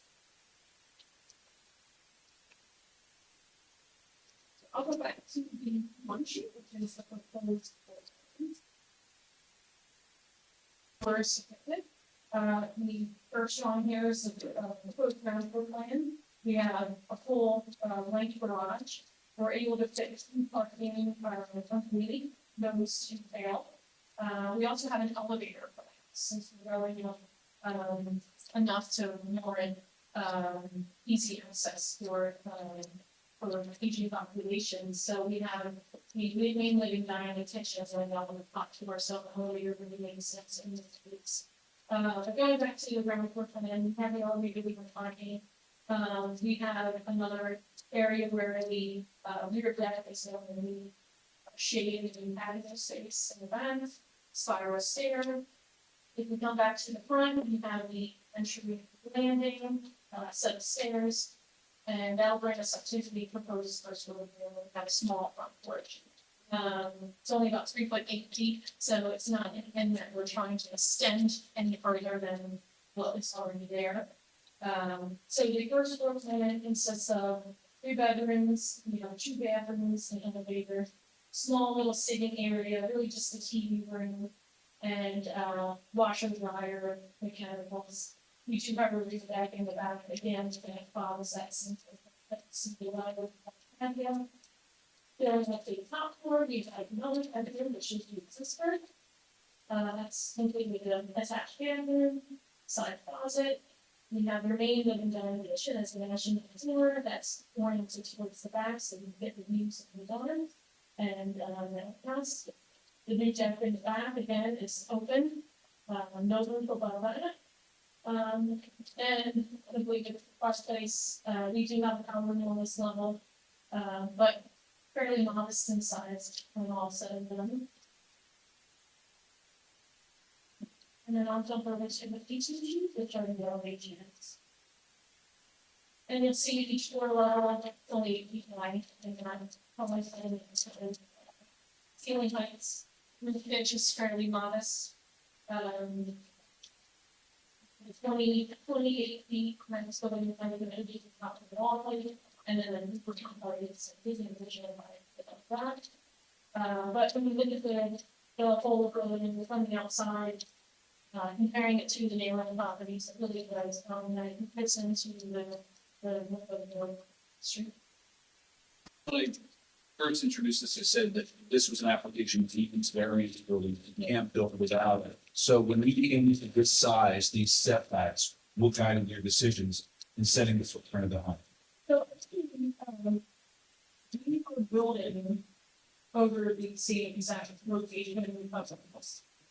We do have a small bump out that we're proposing along the right side of each floor, but this whole piece here is exactly where the building sits.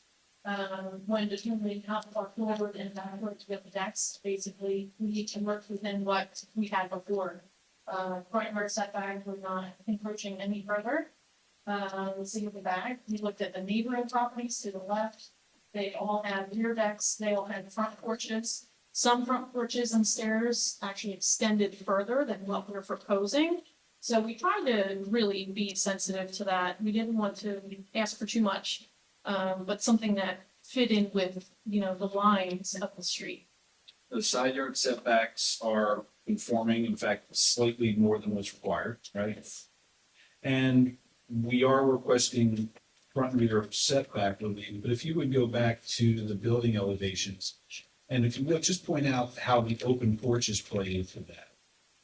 Because, and Mr. Orlando is going to go to the variance plan, but as we look at the setbacks, those on the chart, for example, shows a front yard setback of 5.9, but in fact, in the building, it's much greater than that, right? Yes, so the stair, which basically is a U-shaped stair that comes down onto this very shallow front porch, that is measured. That is that. So the reality is this base of the building actually set back quite a bit farther than that number shows.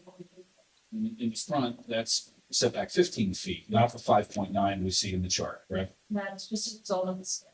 And the same goes for the rear, where we show technically a 5.7 setback to those open decks, but it's 14.4 for the building itself. And does that mitigate any impact of the non-conforming setbacks on the adjoining property? In other words, they can have that open space. So, one, we speak to Mr. Orlando, he has some great aerials to show you. You'll see the comparison of the neighboring properties, where their decks lie, where their front porch lies, their front stairs lie.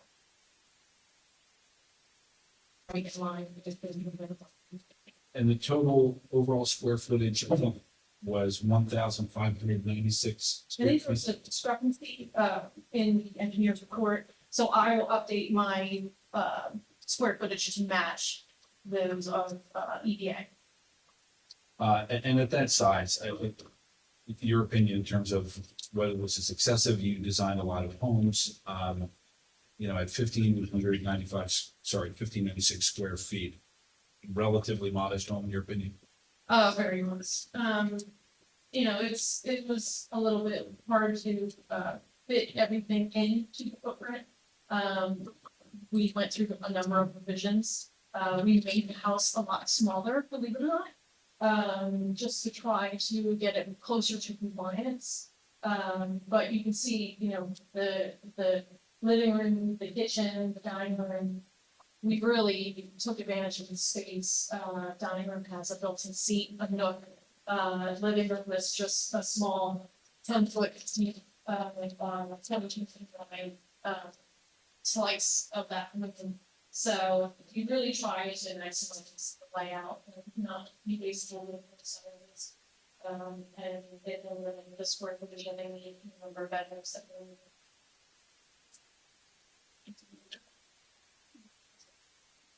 Questions for Ms. Fine. Again, we're gonna get into the variance plan, the layout in the neighborhood. First, the rear decks, they're drip through. Yes, so we have no fiberglass connection on all the decks. Thank you.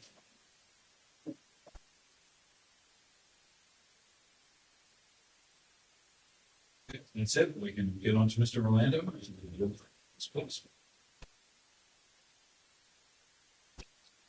Oh, that's fine. When you first showed the first document you showed, I didn't hear the page reference. It was SU1? SU1. SU1. Okay, I can find that. Okay, thank you. We have, rather than hand these out piecemeal, we found what will be the exhibits. I think I have enough. I'm sorry if I do not. And it's fine, one other thing. You said you were going to have your plan conform to the engineer's numbers, then you referenced Mr. Orlando.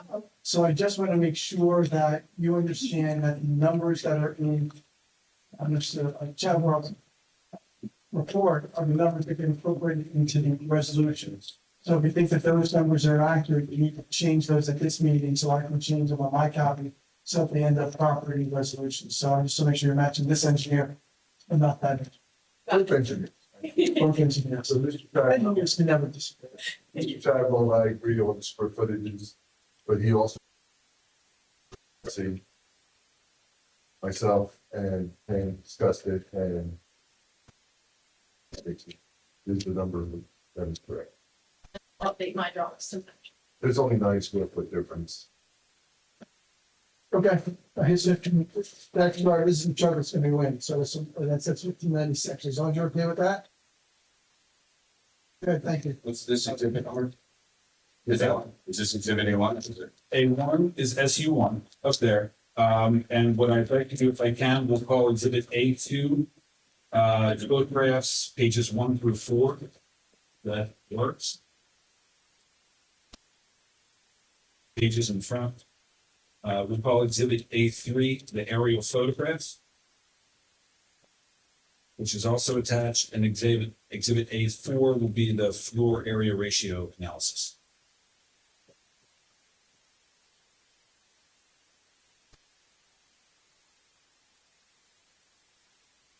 I'll best just staple them so you all have them in minutes. I know Mr. Orlando is been before you, offering as an expert in engineering, planning, and landscape architecture. Absolutely. Good evening, everyone. Again, for the record, my name is Vincent Orlando. I am the general partner of the firm of Engineering Design Associates at our office located at 5.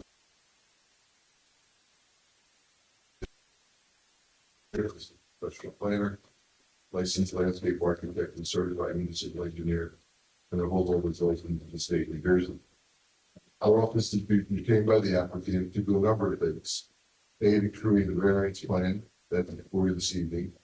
Work along with Ms. Fine to develop a layout that we think is reasonable, given the existing conditions of the site, the existing conditions of the surrounding properties, and the existing floor area ratios of the neighborhood. So our charge has been 4 years ago, but from about a year ago, we've been working along with the project team to develop.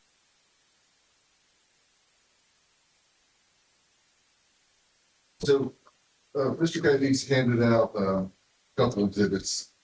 And I think the first one, the two sets of photographs or 3 pages of photograph really kind of depicts the neighborhood.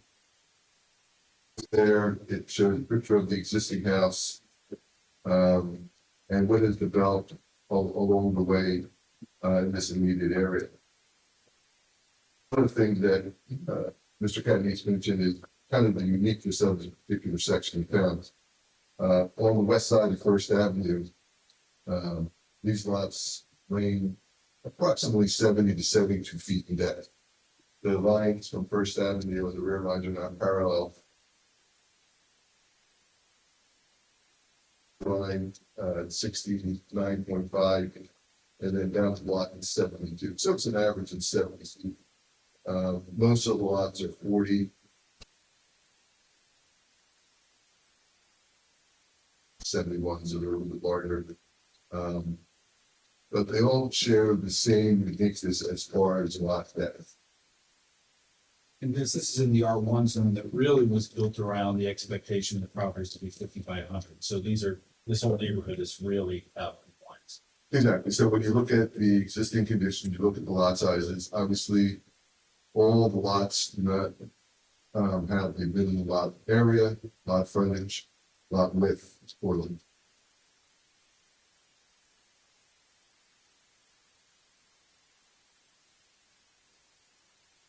We do agree with that condition, that these conditions not being exacerbated by this application.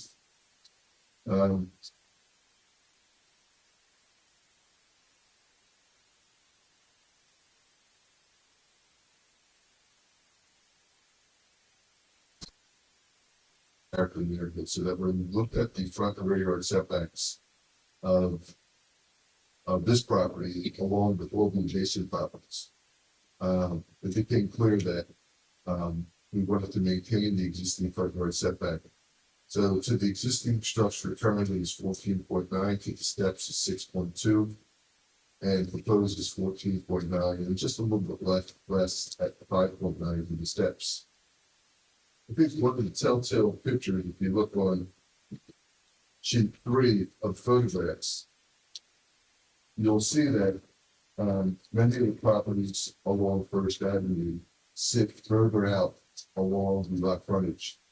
So I think not only are we keeping in concert with the streetscape along First Avenue, but we're actually set back a little bit further and do conform or do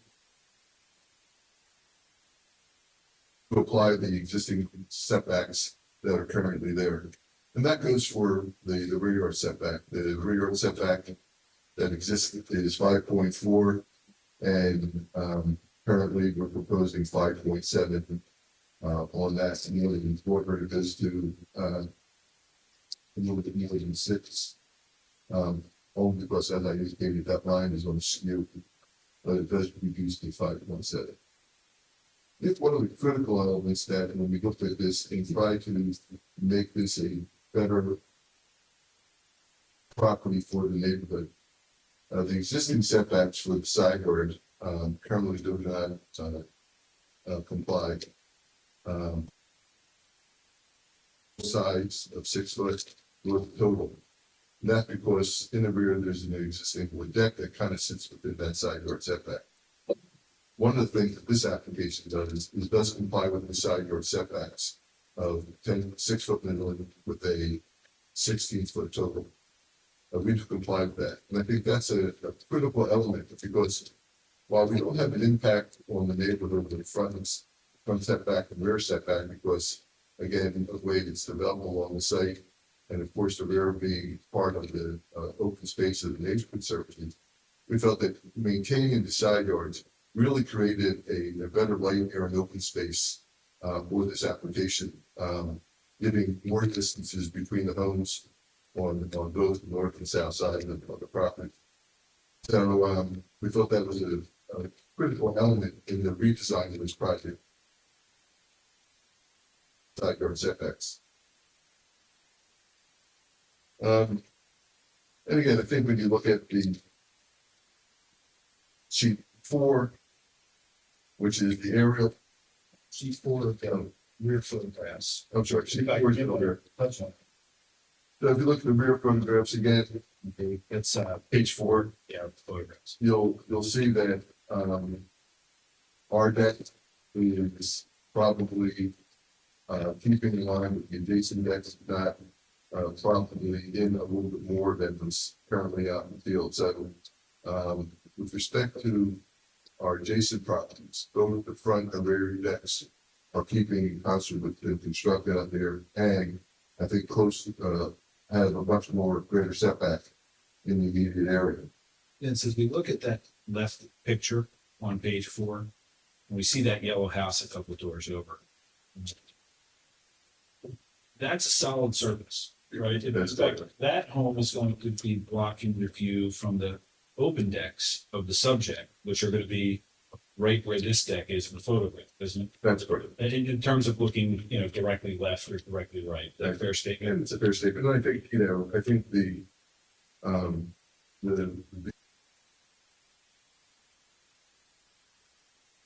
but really east towards the conservancy or to the west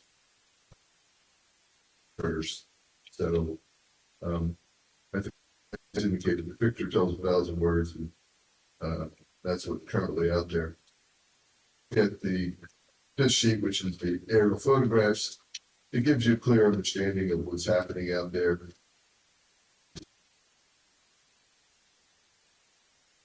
Making sure we're clear with that aerial in terms of the double red lines depicting, well, I'll let you explain, setbacks to the open porches in the building itself. So what we did on our particular property is that we showed the property in totality, 40 by 70. We showed the setbacks to the structure itself, and then we showed the setback to the open porches to the rear, the steps to the front. Just to give you a visual of how it impacts the neighborhood and how I believe it's consistent or has a more consistent with the ordinance than our neighbors both to the north and south. It's the other thing that is revealed by this aerial photograph is the fact that although the rear property line is that, 6.03 feet from the proposed deck and from the existing deck, the apparent size of all of these lots is far greater. Well, it looks like that the rear properties along First Avenue have taken advantage of the Nature Conservancy property and have used it as open space for their properties.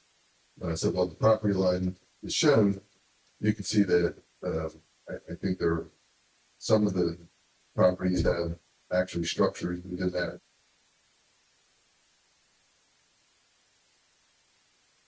See that everybody takes advantage of that green area to the rear, and that open space will be maintained in the future of this.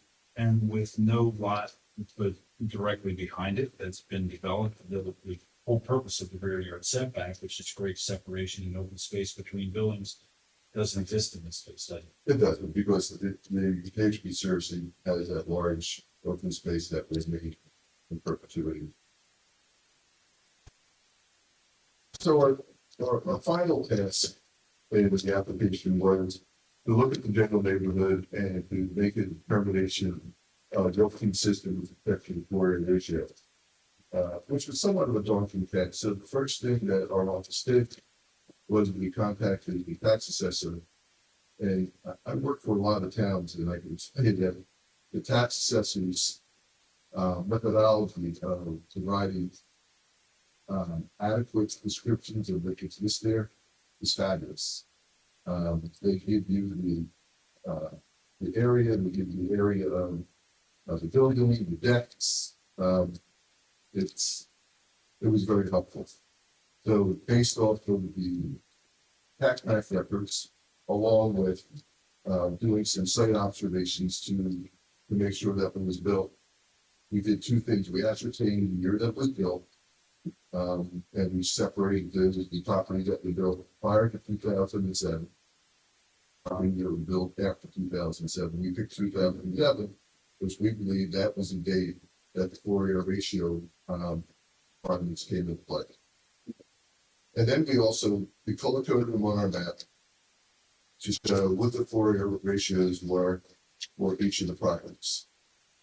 The yellow being those areas built prior to 2007, and those areas built after 2007.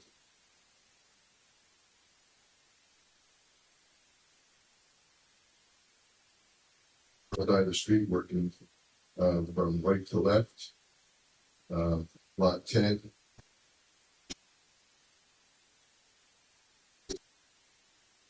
-- 63.92. On lot 7 is 88.45. On lot 6 is 74.4. On lot 5 it's 66.06. And of course the street again is the same, but I think it's more importantly to look at the lots on the west side of the street, because I think that is the area that is more indicative of what we're dealing with. And while these are the most important ones, it's right across the street in lot 6, that property received a variance for a 56.5% floor variance in 2023, correct? That's correct. And that was comparable in square footage. That was 3,000 square foot lot. It was 3,000 and a half. It was still probably a little bit bigger, but not by much. So we did go through that exercise, and it was to do two things. One, to give the architects some kind of relevancy to what was existing out there, and two, to make sure that if in seeking a variance that we were consistent with the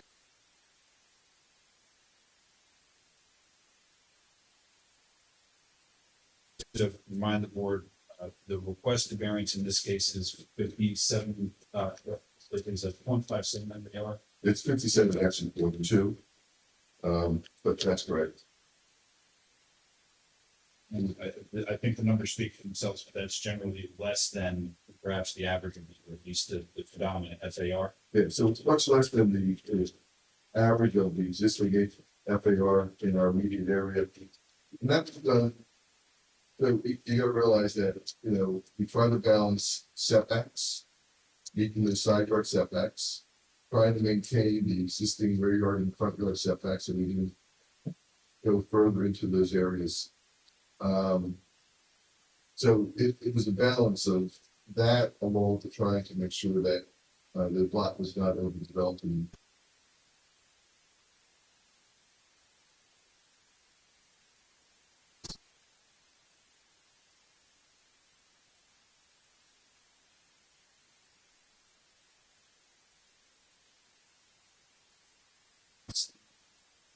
Normally, FAR would be about 1,200 square feet. Correct? that is correct. Obviously, far below. Yeah, so much smaller than what's currently out in the area. So a couple of other things that I want to just bring to the table. Your engineer brought up back to the existing FAR. So our note 5 indicates it's 820 square foot dwelling, and under the zoning chart, it's 830. So the correct number is 830. The decks associated with that 830 footprint is 301 square feet. So the existing total area is 1,000.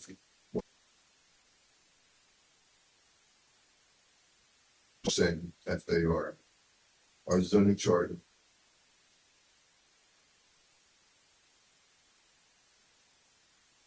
Any further gross floor area, there's a little based on habitable space, which said you included the deck in that. we included the decks, not the front deck, because we believe the ordinance says front deck. We included the rear yard decks to for the existing and for the proposed. Okay. If I can find the definition, but I believe it's low area, which if it's not enclosed to deck, I would not consider that. Okay, so the way we read it, in front, open porches. But we believe that since the deck in the rear basically had a roof on it, we counted that in our floor area ratio. As for the existing, we're not talking. For the existing and proposed. Can you find the definition for it? Yep. Definition isn't in floor area ratio, because FAR is gross floor area as the numerator and your plot area as the denominator. Gross floor area does not include, it includes front porches subject to an exemption for open porches. And bear with me. Following shall not be included in gross floor area, uncovered porches, decks, steps, or stairs. So we included covered porches, steps, decks, and stairs, looking at that uncovered. So if we were to remove the covered porches from the FAR, then that FAR number would actually drop. So it would be lower than the 0.57. We took a very conservative approach in the calculation based on the language of the ordinance. And only because that first floor area is technically a covered porch, because there's a porch above it. So, does the second floor have a temperature? Yes, there's two decks. Yeah, covered right there. So those decks are covered on the first and second floor. They're not enclosed, but they're covered. Floor area ratio shall mean the sum of the gross floor area of all floors of the buildings or structures within the buffer area site. Which is stated, if you look at the gross floor area ratio, GFA definition says shall mean the total habitable floor area contained within the outermost surfaces of the house structure, including hallways, closets, stairs, columns, and wall thickness. I would not consider a non-enclosed porch structure as part of any part of that definition of habitable or contained within that outermost surface. So these numbers drop. So And somewhat confused because you give an exemption for 200 square foot of an open deck on the front porch. That's a credit. As a credit, so it led us to believe. Yeah, it's confusing, but the front porches give you a credit, the rear porches not only don't give you a credit, but they shouldn't count towards the habitable space. So we will provide that calculation. But we've just recognized it's much less than 57%.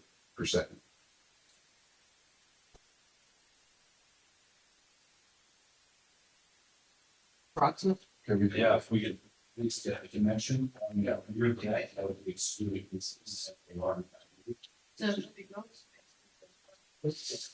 Yeah, one for each floor, correct, Mr. Chettle? If they're both not closed. Correct, yes.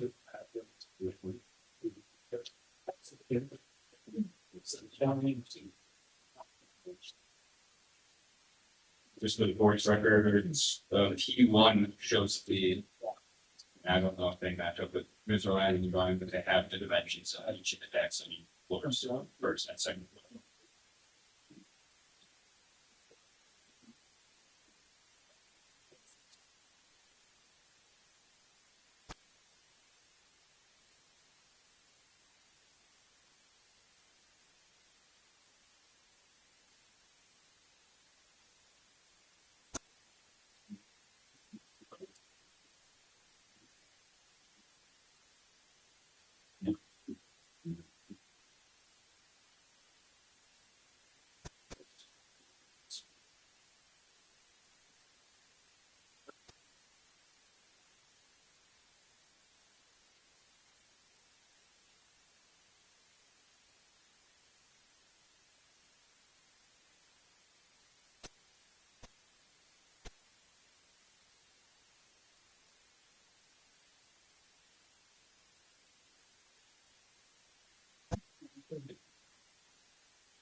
And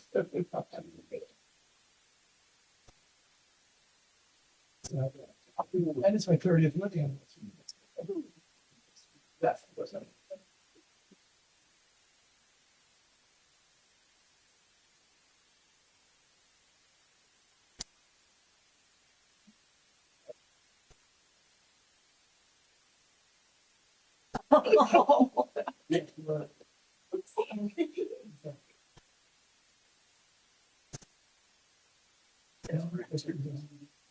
Amazing.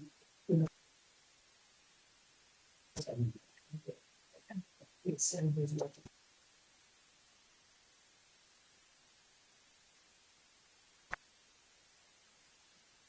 me guess, the decks aren't square, are they? They are.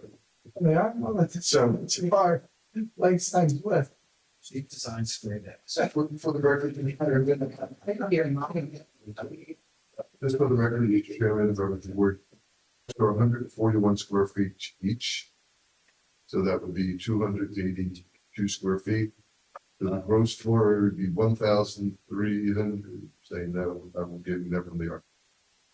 On the architectural plans, one deck's 20 feet wide, one deck's 60 feet wide. I subtracted the area for this spiral stair as well, which is 25 square feet. Okay, I'll have it about the same, they have one 16 feet 10 inches wide and one's 20 foot 2 inches wide. They're both the same width. How are they the same?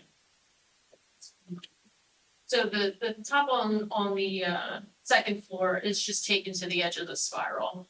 The one on the first floor is shown as the full width. So the full width is 20 foot 2, but the usable area is 16 foot 10 by 8. And we did ask for a approximate number. So that brings the gross floor area to 1,312 square feet. For floor area ratio of 47%.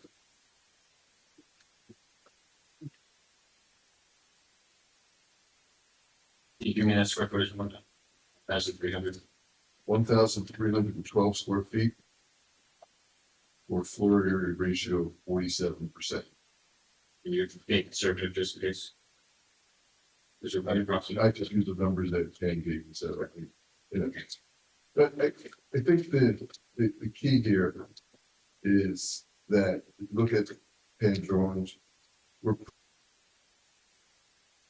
of the existing building. We took a conservative approach only because the definition of ordinances. We don't tend to.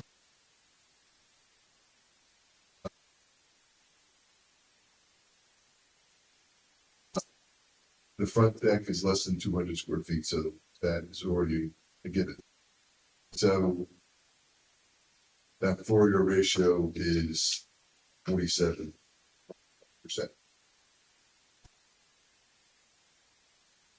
Can I just ask you what the ground floor patio surface is? Is that?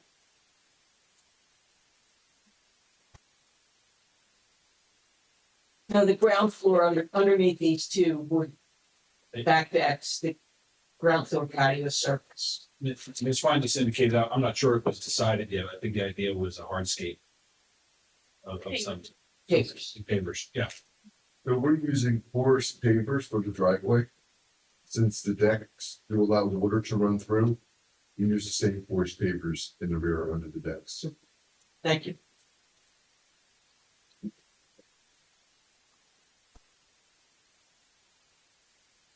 So this for the record, that the existing dwelling is floor area ratio is 40.5 and what's proposed this evening is 47.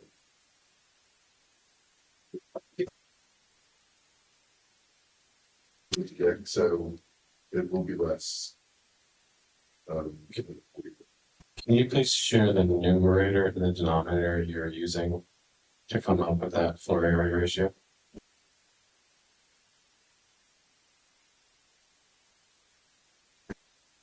Take the 1596 and I took the decks out.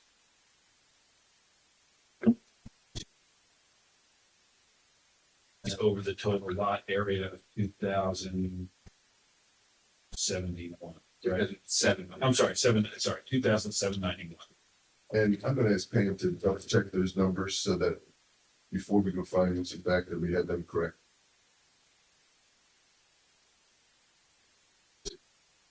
Testimony.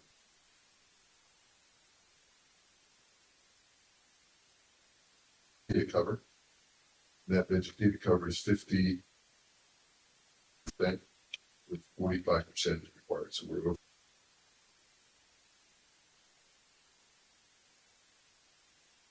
On the application, we had shared a landscape plan.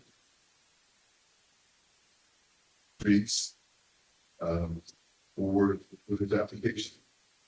Your Shade Tree Commission made 2 recommendations with respect to our crabapple selection and our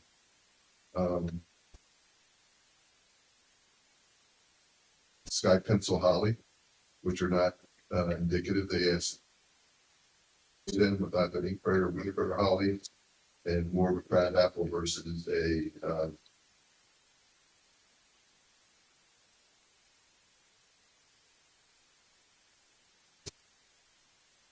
pink is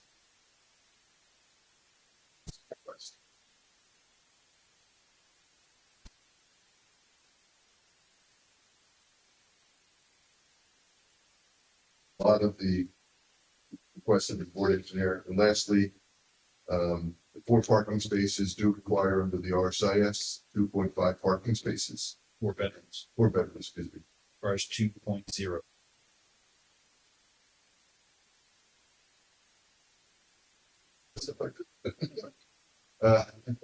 The 4 bedrooms require 2.5. The RSIS does require us to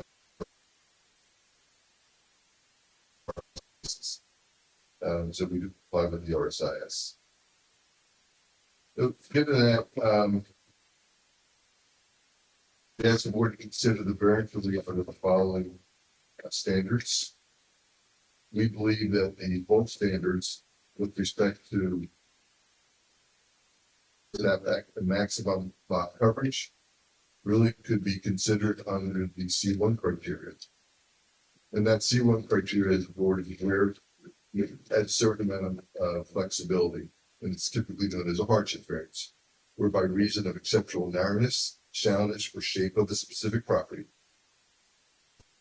by reason of physical features uniquely affecting a piece of property, or by reason of extraordinary and exceptional situation affecting a piece of property, a specific piece of property. The strict application of the requirements would result in exceptional and undue hardship. And I believe the characteristics of this lot, its location, the existing size, lend itself to the C1 criteria, and I believe we do meet that C1 criterion for the bulk standards. I'm going to also opine some testimony as it relates to the D4 variance, which is the floor area ratio. Say that some of the purposes of zoning that I will list would also help support the variance relief for the bulk standards. So I believe that there are 4 purposes of zoning that this board defined as it relates to the D4 variance. And under the purposes of zoning, which are found in 40:55D-2 of the municipal land use law,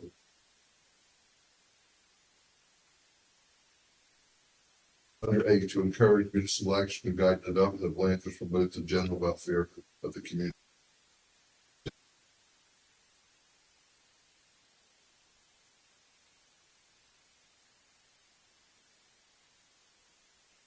Try to bring it up to standards associated with the neighborhood that has a positive impact on the general welfare of the community.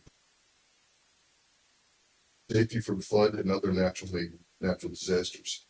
You heard Ms. Fine testify, you know, provide that testimony also, is that currently the building is under the base flood elevation. The base flood elevation, I believe, is elevation 10 in the zone. We're at 5.9. After construction, our base flood will be 13.4. So we believe that, by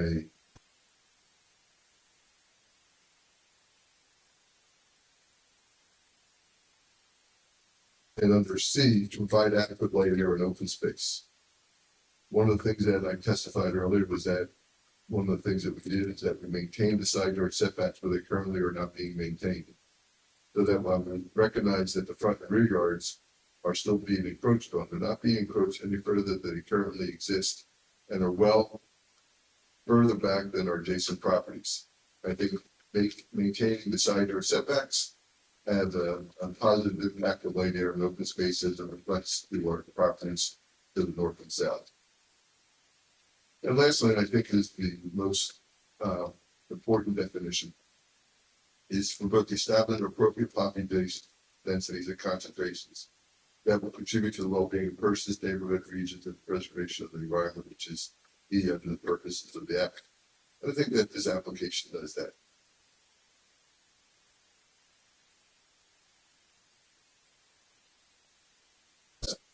We're staying with the existing footprint, and I think the house that's being developed at 1,231 square feet or 1,312 square feet is a reasonable size house for this particular site.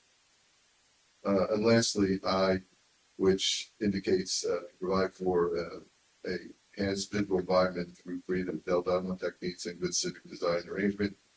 I think that does that. It's very modest. I think it does lend its aesthetic enhancement to the neighborhood. So I believe that the board can find that as a fact. So I believe that there's a number of purposes of zoning that this board can find that would advance this application.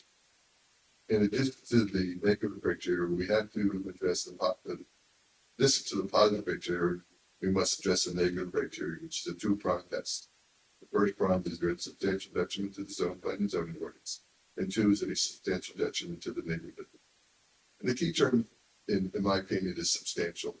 Any variance that you grant is going to have some type of detriment to the neighborhood, and we recognize that. The key here is it's substantial.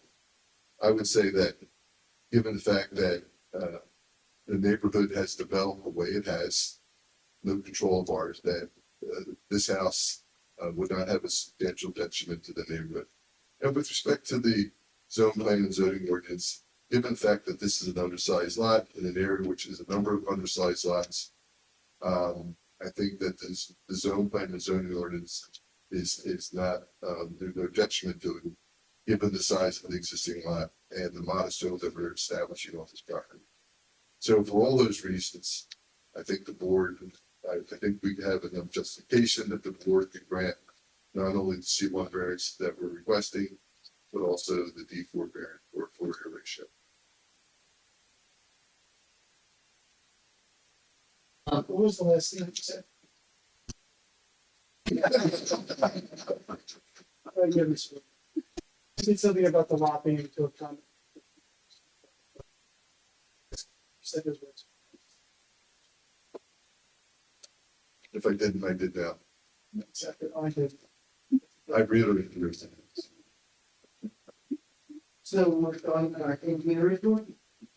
Chair, I'm going to go over my April 21st, 2025 engineering report, page 2, with the urban residential district community area Dalton Farming chart.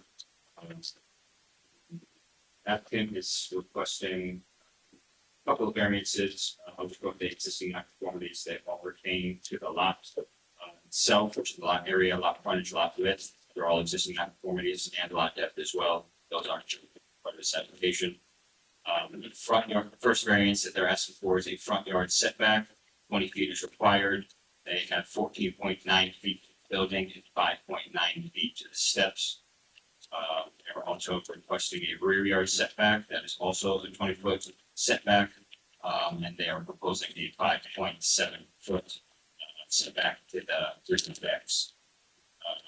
Maximum lot coverage for principal and accessory. The applicant stated that they are proposing a 42.76% lot coverage when 40% is allowed. And then we've had a lot of testimony and calculations back and forth on the maximum gross floor area ratio I believe they're still doing some calculations. But at this point, the square footage of the habitable structure is 1,312 square feet, which calculates divided by the lot area to 47% maximum floor area ratio when 45% is allowed. So that's the 4 variances. I believe they'll provide some updated calculations by the end of my report. There are no accessories proposed. Accessory uses proposed as part of this application. Correct? No accessories proposed. Thank you. Mr. Orlando did review the parking requirements.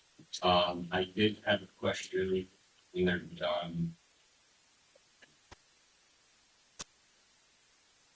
proposed ground floor plan. At the rear, it appears to be sliding glass doors. Is that what's being proposed Yes, to the patio? yes, So it's the intent to park a car right up to a pane glass?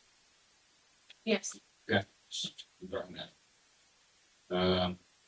Jumping over to page 3 of my report, Mr. Orlando gave testimony on the minimum vegetative coverage requirement, where 51.2% was calculated. It's above the required amount of 45%, so that does conform. Jumping to my general review comments, number 2 specifically, there was already multiple discrepancies from the architecturals and on the EDA plan itself of what the existing dwelling gross floor area was. They state 830, 820, and that's in 794. So I believe all of those included the rear deck. So I believe that will fall significantly, and that 37% will obviously go down as well. So I'll wait for their calculations there just for the record. Jumping to the architectural plan P1, which you already pointed out, that originally included all of those rear decks. We have found, I believe they're again coming up calculations for approximately 1,312 square feet, which calculates 47% floor area ratio, which is the use variance. 45% is required. They already provide testimony of no accessories proposed. Could I ask where the mechanicals for that elevator are going to be? They're on the proposed first floor plan. If you look at the elevator, it's directly across from the hallway. It's in a closet. Okay. Just for the record, it is above the base flood elevation. Vince, any update on the calculations? Are you good with the note?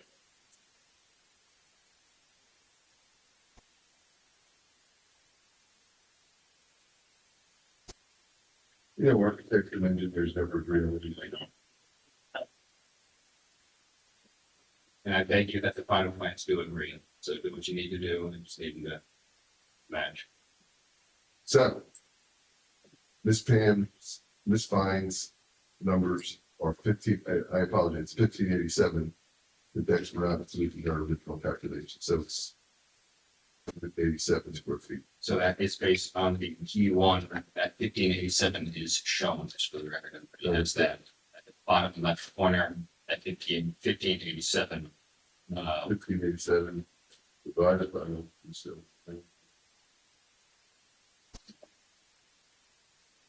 So it's the 57% of it.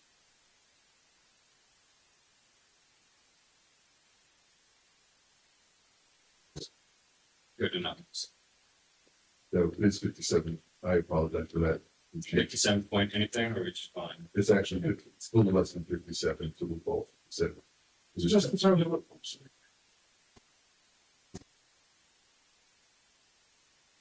so in terms of what's changing on the chart, I crossed it out, and the 57% stays the same. And I'm hearing number 1587, instead changing to 1596 and 1587. Correct. Correct. Anthony's So chart. we had a little bump out, which wasn't part of the coverage, so 1587 is the correct number. So just for the board, just for the record, one last time, there has to be 4 variances. Front yard setback, 5.9 to the front steps. Rear yard setback, 5.7 to the rear deck. maximum lot coverage, 42.76%, 40% is allowed. And then based on these last calculations, the maximum gross floor area is actually 1587, as shown on P1 of the architecturals. And that calculates when divided by the existing lot area to 57%, as shown on my report. So that's it. That concludes our.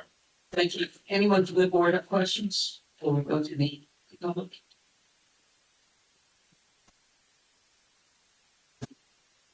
Great, there you go. This page, the last page in your analysis of the neighborhood, the floor area ratios that are in red. Since you're referencing those comparison, just to be sure, are those done with those counting porches, or is that with the same methodology that we've just confirmed? It was done with the same method. So as in, porches or rear porches that are not habitable do not count in these percentages. Those porches were counted in that floor area ratio calculation. Okay, so that's what, so these percentages here in the comparison, they count unhabitable porches as part of the floor area. So we counted enclosed porches.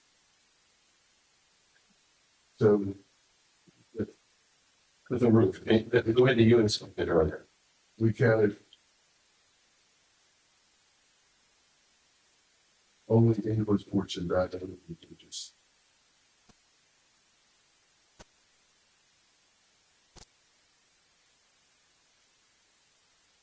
So maybe just to be clear, if the definition for floor area ratio in this is the same as the new one that we're using, like the accurate. The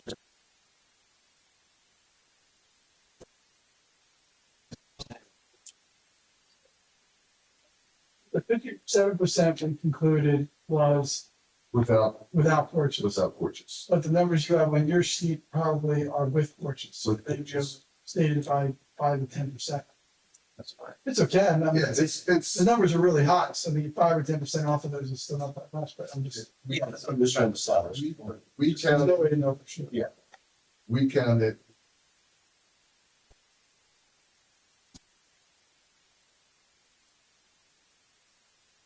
Deck, we did not count it. You did the calculations from the aerials. Yeah. So, No, and from the tax record. and from the tax. So the tax records indicate open porch or wood deck. Okay. If it was a wood deck, we did not count it, but if it was an open porch, we went out, if it had a roof, like we thought, we counted that as part of the record. Thank you. Anyone else from the board? Is there anyone within 200 feet of this property that would like to come forward? Anyone outside of 200 feet from this property that would like to come forward? I'd like to ask the applicant to step back. Thank you.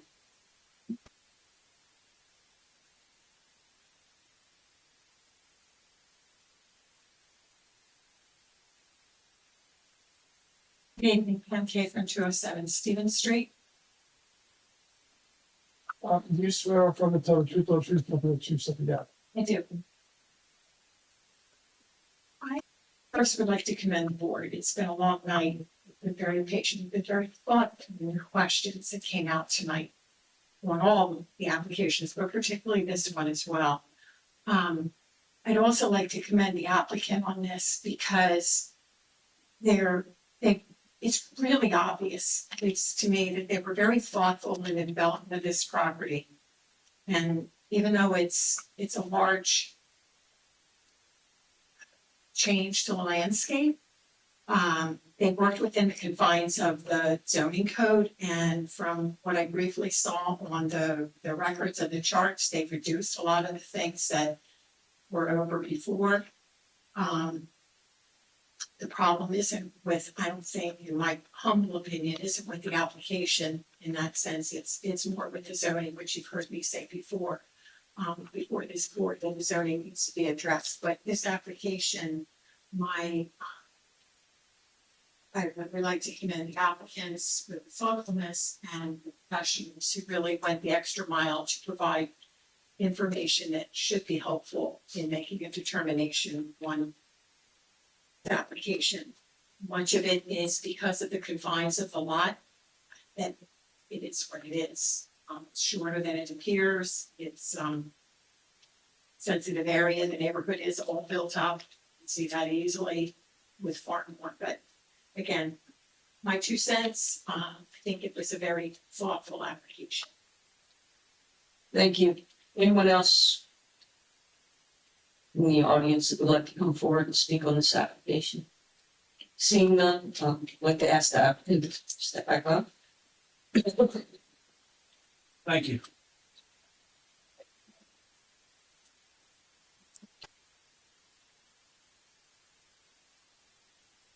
As I indicated at the outset, this property needs variance relief to be granted. We simply can't build it, just by the sheer numbers.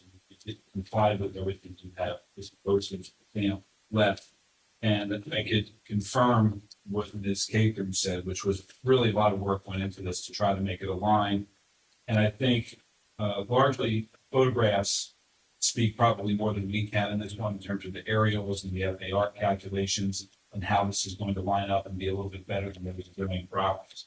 I just want to finish with a reminder of the relaxed standard that applies to a D variance that comes to you for the floor area ratio standards. We often talk about the D variances and that heightened burden, but when we're dealing with the D4 FAR variance, the question or the burden is upon the applicant to show that the site can accommodate any problems that might be associated with that larger FAR.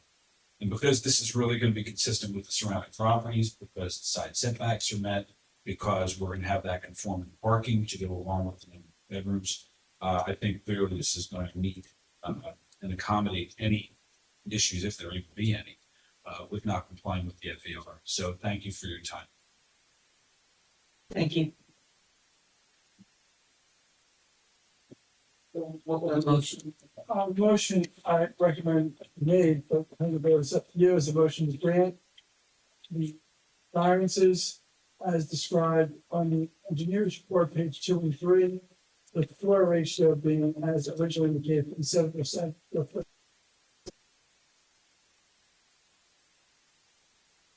engineer's report dated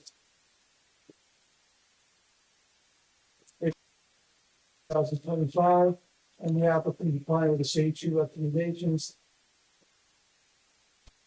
And condition prior to it.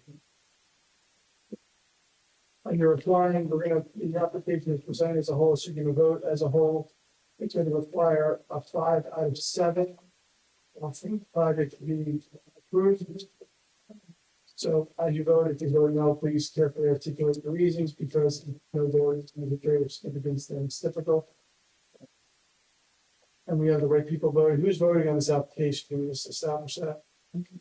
So it would be everyone seated except for the alternates. It would be except Ryan and Lisa, Jim,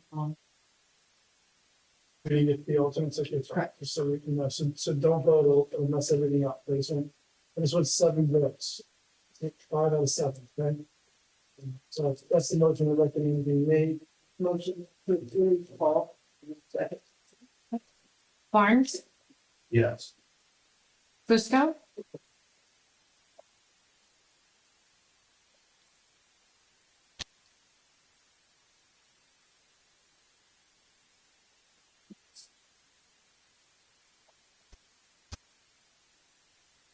For me, I do agree that there's a lot of thought given to this. I can see this.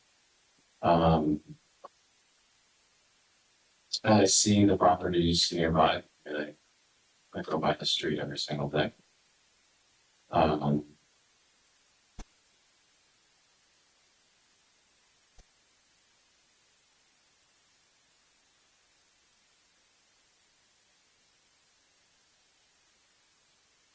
At the same time, I understand, I think it's quite helpful to look at this chart on the last page that shows, what was built pre-ordinance and what was built post-ordinance.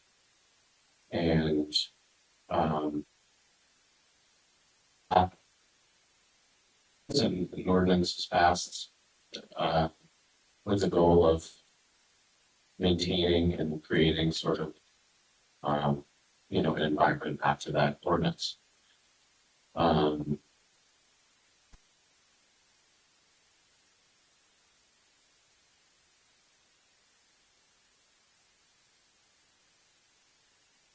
So, yeah, this is challenging for me. I do think this is extremely thoughtful, but I do think that, it is possible to,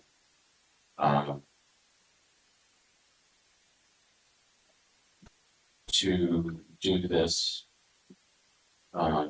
closer to or within the floor area ratio. So my vote is no. Morgan, Yes. Mulligan, Yes. O'Neill, Yes. Richard, I would also like to express my my perspective on this. I think the applicants did do a really great job in trying to address the non-conformities as best they can. I do think it meets the standards, so I'm a yes. Roselli, Yes. Good luck. Thank you for tonight.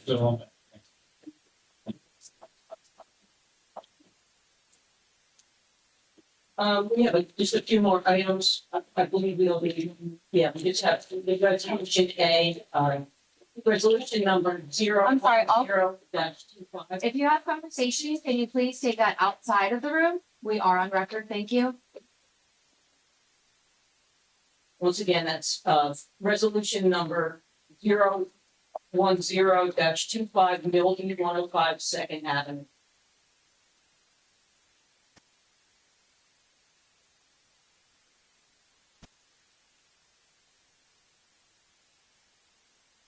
Yes. I make a vote. I'll second. We've had 2 votes in that motion. Will be. I'm voting, I voted no on, I was the only one that voted no for it. Okay. Jeez, this she gets a roll up. Barnes, Yes. Dick, Yes. Fusco, Yes. Morgan, Mulligan, Yes. O'Neill, Richard, Yes. Fabo, Yes. Roselli. Thank you. And just privilege of the floor, anyone from the board have anything? Oh, yeah, we had on the agenda that we, our second resolution was to go into close, session. It's no longer necessary, so that also eliminates number going into close session. So Jeff, if anybody has anything, I suggest if you do, if we do it next meeting, because it's really late. Yep. Yeah, that's it, correct. We're not going to close section because I originally thought that the court had ordered a remand following the decision that I sent you on the, I'll forget the name of the case, but gives an eye, but no, Rooney, the Rooney application, but the court actually didn't order a remand. The court just said the different standards should be applied, and if they want to reapply for use variance, they can apply and to decide. So it's up to them to make an application, so it's not for us to decide. So if they make an application, they'll decide. So, We have a motion to adjourn. someone. Second. Second. They have the end. I am ordered.